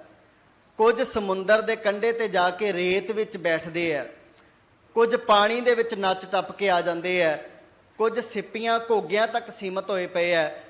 पर भाई गुरदास जी कहते हंस कोलों बिरती है, हंस मरजीवा निहचे प्रसाद पावे। वो उस समुंदर विचों भी हीरिया मोतियां की खुराक प्राप्त कर लेंदा। जैसे बन बिखै मलयागर सोधा कपूर, सोध के सुबासी सुबास बहसावे। कहते जंगल दे विच बड़े तरह के दरख्त लगे हुए है। कुछ लोग उन्होंने दरख्तों की छां थले बहन जाते हैं, कुछ लोग फल फुल लैन जाते हैं, कुछ लोग उन्होंने वढ़ के बालन इकट्ठा करते हैं। पर एक वो बिरती है ਜਿਹੜੇ ਉੱਥੇ ਜਾਂਦੇ ਆ ਤੇ ਲੱਭਦੇ ਆ ਵੀ ਖੁਸ਼ਬੂਦਾਰ ਪਦਾਰਥ ਲੱਭ ਜਾਣ, ਚੰਦਨ ਆਦਿਕ ਬੂਟੇ, ਕਪੂਰ ਆਦਿਕ ਬੂਟੇ ਜਿਹੜੇ ਉਹ ਉੱਥੋਂ ਪ੍ਰਾਪਤ ਕਰਦੇ ਆ ਜਾ ਕੇ। ਉਹ ਬਿਰਤੀ ਆ ਉਹਨਾਂ ਲੋਕਾਂ ਦੀ। ਜੈਸੇ ਪਰਬਤ ਹੀਰਾ ਮਾਨਸ ਪਾਰਸ ਸਿੱਧ, ਖਨ ਵਾਰਾ ਖਨ ਜਗ ਬਿਖੈ ਪ੍ਰਗਟਾਵੇ। ਭਾਈ ਗੁਰਦਾਸ ਜੀ ਕਹਿੰਦੇ ਜਿਵੇਂ ਵੱਡੇ ਵੱਡੇ ਪਹਾੜ ਨੇ ਨਾ, ਉਹਨਾਂ ਹਿੱਲ ਸਟੇਸ਼ਨਾਂ ਦੇ ਉੱਤੇ ਅਸੀਂ ਜਾਂਦੇ ਆ ਇੰਜੋਏ ਕਰਨ ਵਾਸਤੇ। ਆ ਗਰਮੀਆਂ ਦਾ ਮੌਸਮ ਚੱਲਦਾ, ਪਹਾੜਾਂ ਦੇ ਵਿੱਚ ਜਾਂਦੇ ਆ ਤੇ ਪਹਾੜੀ ਇਲਾਕਿਆਂ 'ਚ ਕੁਝ ਲੋਕ ਸੈਰ ਸਪਾਟਾ ਕਰਦੇ ਆ, ਕੁਝ ਲੋਕ ਉੱਥੇ ਦੇ ਨਜ਼ਾਰੇ ਤੱਕਣ ਵਾਸਤੇ ਜਾਂਦੇ ਆ। ਪਰ ਇੱਕ ਉਹ ਬੰਦਾ ਜਿਹੜਾ ਪਹਾੜਾਂ ਦੇ ਸੀਨੇ ਖੋਦ ਕੇ ਉਹਨਾਂ ਦੇ ਵਿੱਚੋਂ ਵੀ ਹੀਰੇ ਮੋਤੀ ਪ੍ਰਾਪਤ ਕਰ ਲੈਂਦਾ। ਇਸੇ ਤਰ੍ਹਾਂ ਸਾਹਿਬ ਜੀ ਕਹਿੰਦੇ ਤੈਸੇ ਗੁਰਬਾਣੀ ਵਿਖੇ ਸਗਲ ਪਦਾਰਥ ਹੈ, ਜੋਈ ਜੋਈ ਖੋਜੈ ਸੋਈ ਸੋਈ ਨਿਪਜਾਵੇ। ਇਸੇ ਤਰ੍ਹਾਂ ਭਾਗਾਂ ਵਾਲਿਓ ਗੁਰਬਾਣੀ ਦੇ ਅੰਦਰ ਸਭ ਕੁਝ ਹੀ ਹੈ। ਪਰ ਜੇ ਅਸੀਂ ਖੋਜਣ ਦਾ ਯਤਨ ਕਰਾਂਗੇ ਨਾ, ਜਿੰਨੇ ਇੰਦਰੇ ਬਖਸ਼ੇ ਆ ਮਾਲਕ ਨੇ, 5 ਗਿਆਨ ਇੰਦਰੇ, 5 ਕਰਮ ਇੰਦਰੇ, ਇਹਨਾਂ ਨੂੰ ਸਹੀ ਦਿਸ਼ਾ ਵਿੱਚ ਤੋਰੀਏ, ਕੰਨਾਂ ਦੇ ਨਾਲ ਗੁਰਬਾਣੀ ਨੂੰ ਸੁਣ ਕੇ ਮਨ ਹਿਰਦੇ ਵਿੱਚ ਧਾਰਨ ਕਰੀਏ ਤੇ ਸੱਚ ਜਾਣਿਓ ਉਹਨਾਂ ਰਤਨਾਂ ਦੀ ਸਾਨੂੰ ਪ੍ਰਾਪਤੀ ਹੋ ਜਾਏਗੀ। ਨਹੀਂ ਤੇ 5 ਪ੍ਰਕਾਰ ਦੇ ਸਰੋਤਿਆਂ ਦਾ ਆਪਾਂ ਹੁਣੇ ਵਰਣਨ ਕੀਤਾ। श्रवण सुनीजै अमृत कथा, जास सुनी मन होए आनंदा, दुख रोग मन सगले लथा। रोज आनंद साहब पढ़ते हैं ना गुरु प्यार वाले। धन गुरु अमरदास साहब सच्चे पातशाह 40 पौड़ियां आनंद के उत्ते उचारण कीतियां ते जदों 40वीं पौड़ी उन्होंने लिखी ना, ਉਹਦੇ ਵਿੱਚ ਸਾਹਿਬ ਨੇ ਕਿਰਪਾ ਕੀਤੀ, ਕਹਿਣ ਲੱਗੇ ਆਨੰਦ ਸੁਣੋ ਵਡਭਾਗੀਓ, ਸਗਲ ਮਨੋਰਥ ਪੂਰੇ, ਪਾਰ ਬ੍ਰਹਮ ਪ੍ਰਭ ਪਾਇਆ, ਉਤਰੇ ਸਗਲ ਵਿਸੂਰੇ। ਅੱਗੇ ਬਚਨ ਕਹੇ ਦੁੱਖ ਰੋਗ ਸੰਤਾਪ ਉਤਰੇ, ਸੁਣੀ ਸੱਚੀ ਬਾਣੀ। ਸੱਚਮੁੱਚ ਸਾਰੇ ਦੁੱਖਾਂ ਦਾ ਨਾਸ਼ ਹੋ ਜਾਂਦਾ।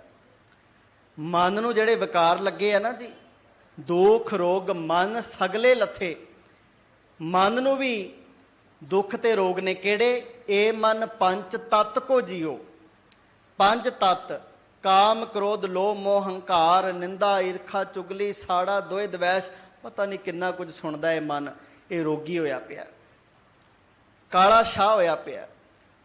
ते सचमुच जे किते ध्यान ला के सुन लईए ते मन दे रोग ठीक हो जाण। दुख रोग संताप उतरे, सुनी सच्ची बाणी। संत साजन भय सरसे, पूरे गुर ते जानी। आनंद वरतदा उदों है ਜਦੋਂ ਮਨ ਇਹਨਾਂ ਰੋਗਾਂ ਤੋਂ ਮੁਕਤ ਹੋ ਜਾਂਦਾ, ਉਦੋਂ ਬੰਦੇ ਦੇ ਜੀਵਨ 'ਚ ਆਨੰਦ ਵਰਤਦਾ। ਪਰ ਸੁਣੀ ਸੱਚੀ ਬਾਣੀ ਮਨ ਕਰਕੇ ਤਨ ਕਰਕੇ, ਸੁਣ ਸੁਣ ਨਾਮ ਤੁਮਾਰਾ ਪ੍ਰੀਤਮ ਪ੍ਰਭ ਪੇਖਣ ਕਾ ਚਾਓ।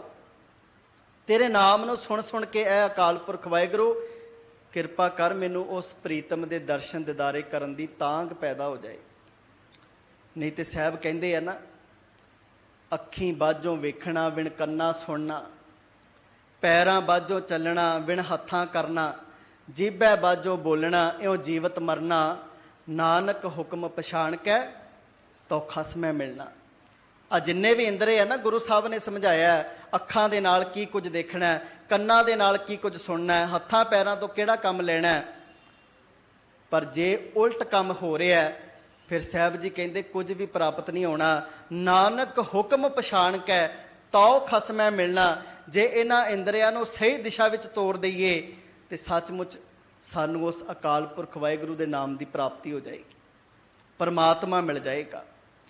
ਮਾਲਕ ਜੀ ਨੇ ਇਸ ਪਾਵਨ ਸ਼ਬਦ ਦੇ ਅੰਦਰ ਬੜੀ ਕਿਰਪਾ ਕੀਤੀ ਹੈ। ਸਾਹਿਬ ਕਹਿੰਦੇ ਤੇਰਾ ਇੱਕ ਨਿਮਖ ਜਿੰਨਾ ਸਮਾਂ ਵੀ ਜਿਹੜਾ ਨਾ ਬੰਦਿਆ, ਉਹ ਅਕਾਲ ਪੁਰਖ ਦੇ ਨਾਮ ਤੋਂ ਬਿਨਾਂ ਨਹੀਂ ਹੋਣਾ ਚਾਹੀਦਾ। ਉਠਤ ਬੈਠਤ ਸੋਬਤ ਧਿਆਈਐ, ਮਾਰਗ ਚਲਤ ਹਰੇ ਹਰ ਗਾਈਐ। ਸਾਹਿਬ ਕਹਿੰਦੇ ਹਰ ਘੜੀ ਹਰ ਪਲ, ਵੇਖੋ ਜਦੋਂ ਧੰਨ ਗੁਰੂ ਗ੍ਰੰਥ ਸਾਹਿਬ ਮਹਾਰਾਜ ਜੀ ਦੀ ਬਾਣੀ ਦੇ ਦਰਸ਼ਨ ਕਰਦੇ ਆ ਨਾ ਜੀ, ਤੇ ਗੁਰੂ ਰਾਮਦਾਸ ਮਹਾਰਾਜ ਸੋਢੀ ਸੁਲਤਾਨ ਪਿਤਾ, ਉਹਨਾਂ ਦਾ ਇੱਕ ਬੜਾ ਪਿਆਰਾ ਬਚਨ ਆਉਂਦਾ ਹੈ। ਧੰਨ ਗੁਰੂ ਰਾਮਦਾਸ ਮਹਾਰਾਜ ਨੇ ਕਿਰਪਾ ਕੀਤੀ, ਸਿੱਖ ਦੀ ਪਰਿਭਾਸ਼ਾ ਲਿਖੀ ਹੈ ਗੁਰਬਾਣੀ ਦੇ ਅੰਦਰ। ਤੇ ਜਦੋਂ ਪਰਿਭਾਸ਼ਾ ਲਿਖਦੇ ਆ ਨਾ ਸਿੱਖ ਦੀ, ਵੀ ਸਿੱਖ ਕਿਹੋ ਜਿਹਾ ਹੋਣਾ ਚਾਹੀਦਾ, ਤੇ ਸਾਹਿਬ ਬਚਨ ਕਰਦੇ ਆ, ਗੁਰ ਸਤਿਗੁਰ ਕਾ ਜੋ ਸਿੱਖ ਅਖਾਏ ਸੋ ਕਰੇ ਭਲਕੇ ਪ੍ਰਭਾਤੀ, ਇਸ਼ਨਾਨ ਕਰੇ ਅੰਮ੍ਰਿਤ ਸਰਨਾਵੈ, ਉਪਦੇਸ਼ ਗੁਰੂ ਹਰ ਹਰ ਜਪ ਜਾਪੈ, ਸਭ ਕਿਲ ਵਿਖ ਪਾਪ ਦੋਖ ਲੈ ਜਾਵੈ, ਫਿਰ ਚੜ੍ਹੈ ਦਿਵਸ ਗੁਰਬਾਣੀ ਗਾਵੈ, ਬਹਿੰਦਿਆਂ ਉੱਠਦਿਆਂ ਹਰ ਨਾਮ ਧਿਆਵੈ।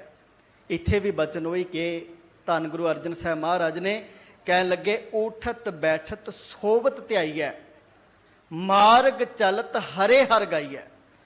ਕਹਿੰਦੇ ਬੰਦਿਆਂ ਉੱਠਦਿਆਂ ਬਹਿੰਦਿਆਂ ਸੌਂਦਿਆਂ ਜਾਗਦਿਆਂ ਹਰ ਵੇਲੇ ਤੈਨੂੰ ਰੱਬ ਚੇਤੇ ਰਹੇ। ਉੱਠਣ ਬੈਠਣ ਤੋਂ ਭਾਵ ਇਹ ਹੈ ਗੁਰੂ ਪਿਆਰ ਵਾਲਿਓ, ਕਿ ਬੰਦਾ ਜਦੋਂ ਆਪਣੇ ਕਿਰਤਕਾਰ ਵੀ ਕਰਦਾ ਨਾ, ਕੋਈ ਕੰਮ ਧੰਦਾ ਕਰਦਾ, ਉਸ ਕੰਮ ਰੱਬ ਦਾ ਨਾਮ ਚੇਤੇ ਹੋਣਾ ਚਾਹੀਦਾ। ਕੰਮ ਧੰਦਾ ਕਰਦਿਆਂ ਵੀ ਅਕਾਲ ਪੁਰਖ ਵਾਹਿਗੁਰੂ ਦੇ ਨਾਲ ਉਹਦਾ ਚਿੱਤ ਜਿਹੜਾ ਉਹ ਜੁੜਿਆ ਰਹਿਣਾ ਚਾਹੀਦਾ। ਜਿਵੇਂ ਭਗਤ ਨਾਮਦੇਵ ਜੀ ਨੇ ਬੜਾ ਪਿਆਰਾ ਬਚਨ ਕਿਹਾ, ਨਾਮਾ ਕਹਿ ਤਿਲੋਚਨਾ ਮੁਖ ਤੇ ਨਾਮ ਸੰਭਾਲ, ਹਾਥ ਪਾਉ ਕਰ ਕਾਮ ਸਭ ਚੇਤ ਨਿਰੰਜਨ ਨਾਲ। ਬੜੀਆਂ ਪਿਆਰੀਆਂ ਉਦਾਹਰਨਾਂ ਦੇ ਕੇ ਸਮਝਾਇਆ। ਕਹਿਣ ਲੱਗੇ ਵੇਖੋ ਇੱਕ ਬੱਚਾ ਨਾ ਇੱਕ ਕਾਗਜ਼ ਲੈ ਕੇ ਆਇਆ, ਉਹਨੇ ਕਾਗਜ਼ ਨੂੰ ਕੱਟ ਕੇ ਉਹਦੀ ਇੱਕ ਗੁੱਡੀ ਤਿਆਰ ਕਰ ਲਈ, ਜਿਹਨੂੰ ਪਤੰਗ ਕਹਿੰਦੇ ਆ ਆਪਾਂ। ਉਹ ਪਤੰਗ ਬੜੀ ਦੂਰ ਆਸਮਾਨ ਦੇ ਵਿੱਚ ਚੜ੍ਹਾ ਦਿੱਤੀ, ਆਕਾਸ਼ ਵਿੱਚ। ਕੋਠੇ ਤੇ ਖੜਾ, ਨਾਲ ਉਹਦੇ ਸੰਗੀ ਸਾਥੀ ਵੀ ਖੜੇ ਆ, ਉਹਨਾਂ ਦੇ ਨਾਲ ਉਹ ਗੱਲਾਂ ਬਾਤਾਂ ਵੀ ਕਰੀ ਜਾਂਦਾ, ਪਰ ਧਿਆਨ ਉਹਦਾ ਕਿੱਥੇ ਜੁੜਿਆ? ਉਸ ਡੋਰ ਦੇ ਵਿੱਚ, ਉਸ ਪਤੰਗ ਦੇ ਵਿੱਚ। ਤੇ ਬਚਨ ਕਹੇ ਬਾਬਾ ਨਾਮਦੇਵ ਜੀ ਨੇ, ਆਨੀਲੇ ਕਾਗਦ ਕਾਟਿਲੇ ਗੁੱਡੀ, ਆਕਾਸ਼ ਮਦੇ ਭਰਮੀਲੇ, ਪੰਚ ਜਨਾ ਸਿਉ ਬਾਤ ਬਤਊਆ, ਚੀਤ ਸੋ ਡੋਰੀ ਰਾਖੀਲੇ। ਮਨ ਰਾਮ ਨਾਮਾ ਬੇਦੀਲੇ, ਜੈਸੇ ਕਨਿਕ ਕਲਾ ਚਿਤ ਮਾਂਡੀਲੇ। ਐ ਮੇਰੇ ਮਨ ਇਸ ਤਰ੍ਹਾਂ ਰੱਬ ਨਾਲ ਜੁੜਿਆ ਰਹਿ, ਸੰਸਾਰ ਦੀ ਕਿਰਤਕਾਰ ਵੀ ਕਰਨੀ ਹੈ। ਜਿਵੇਂ ਉਹ ਬੱਚਾ ਆਪਣੇ ਸੰਗੀ ਸਾਥੀਆਂ ਨਾਲ ਗੱਲਾਂ ਵੀ ਕਰ ਰਿਹਾ ਹੈ, ਪਰ ਉਹਦਾ ਚਿੱਤ ਆਪਣੇ ਪਤੰਗ ਦੀ ਡੋਰ ਵਿੱਚ ਹੈ ਕਿ ਕਿਤੇ ਮੇਰਾ ਪਤੰਗ ਨਾ ਕੱਟਿਆ ਜਾਏ। ਇਸੇ ਤਰ੍ਹਾਂ ਜੈਸੇ ਕਨਿਕ ਕਲਾ ਚਿਤ ਮਾਂਡੀਲੇ, ਮਨ ਰਾਮ ਨਾਮਾ ਬੇਦੀਲੇ। ਐ ਮੇਰੇ ਮਨ ਉਸ ਰਾਮ ਦੇ ਨਾਮ ਦੇ ਨਾਲ ਜੁੜਿਆ ਰਹਿ, ਵਿੰਨਿਆ ਰਹਿ। ਕਿਉਂ? ਕਿਵੇਂ? ਜਿਵੇਂ ਇੱਕ ਸੁਨਿਆਰ ਹੈ ਨਾ ਜਿਹੜਾ, ਜੇ ਉਹਦੀ ਦੁਕਾਨ ਦੇ ਉੱਤੇ ਕੋਈ ਗਾਹਕ ਚਲਿਆ ਜਾਵੇ, ਉਹ ਆਪਣੇ ਗਾਹਕ ਦੇ ਨਾਲ ਗੱਲਾਂ ਬਾਤਾਂ ਵੀ ਕਰਦਾ ਹੈ, ਪਰ ਜਿਹੜਾ ਉਹਨੇ ਆਪਣੀ ਕੁਠਾਲੀ ਦੇ ਵਿੱਚ ਸੋਨਾ ਪਾਇਆ ਨਾ ਸ਼ੇਪ ਦੇਣ ਤਿਆਰ ਕਰਨ ਵਾਸਤੇ, ਉਹਦਾ ਚਿੱਤ ਉਸ ਸੋਨੇ ਦੇ ਵਿੱਚ ਜੁੜਿਆ ਹੋਇਆ। ਆਪਣੇ ਹੱਥਾਂ ਪੈਰਾਂ ਦੇ ਨਾਲ ਆਪਣੀ ਕਿਰਤ ਕਰ ਰਿਹਾ। ਉਠਤ ਬੈਠਤ ਸੋਬਤ ਧਿਆਈਐ, ਫਿਰ ਚੜ੍ਹੈ ਦਿਵਸ ਗੁਰਬਾਣੀ ਗਾਵੈ, ਬਹਿੰਦਿਆਂ ਉੱਠਦਿਆਂ ਹਰ ਨਾਮ ਧਿਆਵੈ। ਸਤਿਗੁਰੂ ਜੀ ਕਹਿੰਦੇ ਧਿਆਨ ਜੁੜਿਆ पर गल्लां बातां भी करदा पिया, ध्यान केंद्रित उत्थे है। इस करके मुख ते राम संभाल, हाथ पाँव कर काम सब। उठन लग्गियां, बैठन लग्गियां, किरतकार करन लग्गियां, सौण लग्गियां, जागण लग्गियां, इत्थों तक भगत कबीर साहब ने बचन के बाणी च बड़े प्यारे कहंदे, सुपने हूँ बरड़ाए कै जिह मुख निकसै राम, तां कै पग की पन ही मेरे तन को चाम।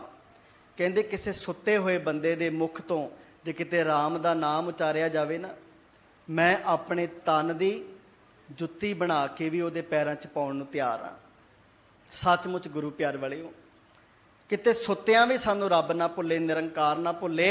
हर घड़ी हर पल साहब जी कहंदे उस निरंकार अकाल पुरख वाहिगुरू नाल चित जोड़ के रख। वो परमात्मा दे नाल जदों बंदे दा चित जुड़िया ना जी, मन अंतर आत्मे करके बंदा रब नाल जुड़िया होया ते कीती हुई किरत भी सफली हो जाती है। भगत रविदास जी का कदे इतिहास पढ़ के वेखिओ, वो जोड़े गंढण का काम करते सी, हत्थां दे नाल किरत करते हैं जोड़े गंढण दी। पर जे कोई उन्हां दी दुकान दे उत्ते आउंदा ना, बनारस काशी दी धरती ते जोड़े गंढदे जे कोई गरीब बंदा आउंदा ते भगत जी नूं आके कहना भी भगत जी मेरे कोल पैसा कोई नहीं, किरपा करो मेरे जोड़े गंढ दिओ। भगत जी ने कहना मैं भेटा तो जरूर लैनी है भाई, पैसा भावें तेरे कोल नहीं, पर जिहड़ी भेटा मैनूं चाहीदी है ना, वो भेटा मैनूं दे के जा। वो भेटा किहड़ी? भगत जी ने कहना मेरे कोल बैठ, अपने कोल बिठाउणा, आप जोड़े गंढने, जिवें ही जोड़ियां दे विच सूई पाउणी, मुखों राम कहना, सूई कढणी फिर मुखों राम, ते नाल उस बंदे नूं कहना भी भाई जिमें जिमें मैं उचारण कर रहा ना, मेरे पिछे पिछे बोल, जिमें जिमें मैं बोलदा मेरे पिछे पिछे बोल, ये मेरी भेटा है। भावें तेरे कोल जोड़े गंढाउण वास्ते पैसे नहीं, पर जिहड़ी भेटा मैनूं चाहीदी है वो भेटा मैनूं दे के जा। सच जाणिओ किरतकार करदिआं भी चित्त निरंकार नाल जुड़िया होया। पता नहीं किन्ने क टुटे हुए बंदे, साखत मनुख, बेमुख होए, जिन्हां दा कोई वाह वास्ता नहीं सी। जे किते भगत रविदास जी कोल आ जाना ना, उन्होंने वो टुटिया होयां दी सुरतां भी रब दे नाल गंढ दिया करदे सी। साखत बंदियां नूं भी रब नाल जोड़न दी समर्था रखदे सी। उठत बैठत सोवत ध्याईऐ, मार्ग चलत हरे हर गाईऐ। किहड़े मार्ग दे उत्ते चल के परमात्मा दा नाम जपिया जा सकदा? साहब दी पावन बाणी दे बचन ने, इत मार्ग चले भाईड़े, गुर कह सुकार कमाए जियो, त्यागे मन की मतड़ी, विसारे दूजा भाव जियो। वो मार्ग जिहड़ा मार्ग सानू गुरु दिखाउंदा, हम अंधले अंध बिखै बिखराते, क्यों किवें असी उस मार्ग दे उत्ते तुरीए। सतगुर दया करे सुख दाता, हम लावे आपन पाली, गुर सिख मीत चलों गुर चाली, जो गुर कह सोई पल मानो, हर हर कथा निराली। जो गुरु कहंदा ना गुरु प्यार वालिओ, उन्होंने अपने जीवन च भला करके मान ली। जो गुरु कहंदा उन्होंने अपने जीवन च धारण कर लईए। ये असल विच गुरु दे दसे हुए मार्ग दे उत्ते तुरना ते तुर के उस रब की प्राप्ति हो सकती है। मार्ग चलत हरे हर गाईऐ, भाव जिंदगी दे रास्ते ते तुरदियां भगत जी ने बचन किया ना, भगत कबीर साहब ने कहंदे, सूदे सूदे रेंग चलो तुम, नतर को धक्का दवई हैरे। कहंदे जिहड़ा जिंदगी दा मार्ग है ना, जिवें परमात्मा ने भेजिया उदां ही सीधे रस्ते ते तुरिया जा। भै भावनी दे विच गुरबाणी दी मत धारण करके, गुरु दी मत धारण करके जदों बंदा तुरदा ना, ते सीधे रस्ते ते जदों तुरदा, जे ना तुरे ते धक्का बड़ा बुरा वजदा जी। विषय विकारां दे धक्के वजदे है, लुटिया पुटिया जांदा बंदा, अंदरों भी दुखी बाहरों भी दुखी, बड़ी तकलीफ दे विच जीवन गुजारदा। इस करके साहब ने इस पावन बचन दे पहले बंद अंदर किरपा की, कह लगे उठत बैठत सोवत ध्याईऐ, मार्ग चलत हरे हर गाईऐ। उस रस्ते ते तुरीए जिस रस्ते ते तुर के सानू परमात्मा दे नाम दी सोझी आ जाए। अपने कन्नां नाल ओ बचन सुनिए जिन्हां बचनां नूं सुन के जीवन सफल हो जाए। कारज काम बाट घाट जपीजै। सतगुरु जी कहंदे कारज करदिआं ਆਉਂਦਿਆਂ ਜਾਂਦਿਆਂ ਤੁਰਦਿਆਂ ਫਿਰਦਿਆਂ ਹਰ ਘੜੀ ਹਰ ਵੇਲੇ ਉਸ ਅਕਾਲ ਪੁਰਖ ਵਾਹਿਗੁਰੂ ਪਰਮਾਤਮਾ ਦਾ ਨਾਮ ਤੈਨੂੰ ਚੇਤੇ ਹੋਵੇ। ਇਸੇ ਦਿੱਲੀ ਦੀ ਧਰਤੀ ਤੇ ਇੱਕ ਦਿਨ ਭਾਈ ਸਾਹਿਬ ਭਾਈ ਵੀਰ ਸਿੰਘ ਜੀ, ਜਿਹੜੇ ਸਾਡੇ ਅਧਿਆਤਮਕ ਆਧੁਨਿਕ ਕਵੀ ਹੋਏ ਆ, ਬੜੇ ਮਹਾਨ ਸ਼ਖਸੀਅਤ, ਗੁਰਮੁਖ ਰੂਹ, ਉਹਨਾਂ ਦੇ ਨਾਲ ਇੱਕ ਪਰਿਵਾਰ ਜੁੜਿਆ ਹੋਇਆ। ਉਹਨਾਂ ਦੀ ਸੰਗਤ ਕੀਤੀ ਉਸ ਪਰਿਵਾਰ ਨੇ, ਤੇ ਉਸ ਪਰਿਵਾਰ ਦਾ ਬੱਚਾ ਨਾ ਪੜ੍ਹ ਲਿਖ ਕੇ ਡਾਕਟਰੀ ਦੀ ਪੜ੍ਹਾਈ ਕਰਕੇ ਇੱਕ ਬੜਾ ਵੱਡਾ ਡਾਕਟਰ ਬਣ ਗਿਆ। ਹੁਣ ਡਾਕਟਰ ਤੇ ਬੱਚਾ ਬਣ ਗਿਆ, ਪਰ ਮਾਪੇ ਬੜੇ ਪਰੇਸ਼ਾਨ ਨੇ। ਪਰੇਸ਼ਾਨੀ ਦਾ ਕਾਰਨ ਇਹ ਹੈ ਕਿ ਬੱਚਾ ਪੜ੍ਹ ਲਿਖ ਕੇ ਡਾਕਟਰ ਬਣ ਚੁੱਕਿਆ, ਪਰ ਬਾਣੀ ਨਾਲੋਂ ਟੁੱਟ ਗਿਆ।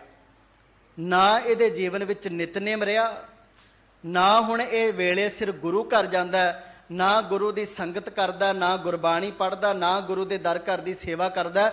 ਮਾਪਿਆਂ ਨੂੰ ਟੈਨਸ਼ਨ ਬੜੀ ਹੈ ਉਸ ਬੱਚੇ ਦੀ। ਆਖਰਕਾਰ ਇੱਕ ਦਿਨ ਆਪਣੇ ਉਸ ਪੁੱਤ ਨੂੰ ਕਿਹਾ ਉਹਨਾਂ ਮਾਪਿਆਂ ਨੇ ਕਿ ਪੁੱਤ ਆਪਾਂ ਦਿੱਲੀ ਜਾਣਾ ਭਾਈ ਵੀਰ ਸਿੰਘ ਦੇ ਕੋਲ, ਇੱਕ ਦਿਨ ਸਮਾਂ ਕੱਢ, ਅਸੀਂ ਤੈਨੂੰ ਲੈ ਕੇ ਜਾਣਾ ਉਹਨਾਂ ਦੇ ਕੋਲ। ਉਹ ਬੱਚਾ ਆਪਣੇ ਮਾਪਿਆਂ ਦੇ ਨਾਲ ਨਾ, ਉਹਨਾਂ ਦਾ ਪੁੱਤ ਜਿਹੜਾ ਡਾਕਟਰ ਬਣ ਚੁੱਕਿਆ ਸੀ, ਆਇਆ ਇਸ ਦਿੱਲੀ ਦੀ ਧਰਤੀ ਤੇ ਭਾਈ ਵੀਰ ਸਿੰਘ ਨੂੰ ਮਿਲਣ ਵਾਸਤੇ। ਪਰਿਵਾਰ ਭਾਈ ਵੀਰ ਸਿੰਘ ਨੂੰ ਸਾਰੀ ਵਿਥਿਆ ਦੱਸ ਦਿੱਤੀ ਵੀ ਇਹ ਸਾਡਾ ਬੱਚਾ, ਇਹਨੂੰ ਪੜ੍ਹਾਇਆ, ਇਹਨੂੰ ਡਾਕਟਰੀ ਦੀ ਪੜ੍ਹਾਈ ਕਰਵਾ ਕੇ ਡਾਕਟਰ ਬਣਾ ਦਿੱਤਾ, ਪਰ ਡਾਕਟਰ ਤੇ ਬਣ ਗਿਆ, ਬਾਣੀ ਨਾਲੋਂ ਟੁੱਟ ਗਿਆ। ਬਾਣੀ ਪੜ੍ਹਨ ਦਾ ਕਹਿੰਦਾ ਮੇਰੇ ਕੋਲ ਸਮਾਂ ਹੀ ਨਹੀਂ। ਜਦੋਂ ਭਾਈ ਵੀਰ ਸਿੰਘ ਨੇ ਪੁੱਛਿਆ ਤੇ ਜਵਾਬ ਦਿੱਤਾ, ਕਹਿਣ ਲੱਗੇ ਜੀ ਮੇਰੇ ਕੋਲ ਤੇ ਦਿਨ ਰਾਤ ਪੇਸ਼ੈਂਟ ਆਉਂਦੇ ਆ, ਮੈਂ ਆਪਰੇਟ ਕਰਦਾ, ਮੈਂ ਇੱਕ ਮਾਹਰ ਡਾਕਟਰ ਹਾਂ, ਤੇ ਮੇਰਾ ਬਹੁਤ ਜ਼ਿਆਦਾ ਕੰਮ ਹੈ, ਮੇਰੇ ਕੋਲ ਵੇਲ ਹੀ ਨਹੀਂ ਹੁੰਦੀ, ਮੈਂ ਕਿਹੜੇ ਵੇਲੇ ਪਾਠ ਕਰਾਂ। ਤੇ ਭਾਈ ਵੀਰ ਸਿੰਘ ਨੇ ਕਿਹਾ, ਕਹਿਣ ਲੱਗੇ ਭਾਈ ਜਦੋਂ ਅੰਮ੍ਰਿਤ ਵੇਲੇ ਉੱਠਦਾ, ਅੰਮ੍ਰਿਤ ਵੇਲੇ ਉੱਠ ਕੇ ਇਸ਼ਨਾਨ ਤਾਂ ਕਰਦਾ ਹੋਏਗਾ ਨਾ, ਕਿ ਬਿਨਾਂ ਇਸ਼ਨਾਨ ਪਾਣ ਤੋਂ ਹੀ ਤਿਆਰ ਹੋ ਜਾਣਾ? ਕਹਿੰਦਾ ਜੀ ਬਿਲਕੁਲ ਮੈਂ ਇਸ਼ਨਾਨ ਕਰਦਾ। ਕਹਿੰਦੇ ਜਦੋਂ ਇਸ਼ਨਾਨ ਕਰਨ ਲੱਗੇ ਨਾ, ਉਦੋਂ ਰੱਬ ਚੇਤੇ ਕਰ ਲਿਆ ਕਰ, ਉਦੋਂ ਵਾਹਿਗੁਰੂ ਦਾ ਨਾਮ ਜਪਿਆ ਕਰ। ਜਦੋਂ ਇਸ਼ਨਾਨ ਕਰਦਾ ਉਦੋਂ ਬਾਣੀ ਵਾਲੇ ਪਾਸੇ ਸੁਰਤ ਜੋੜਿਆ ਕਰ।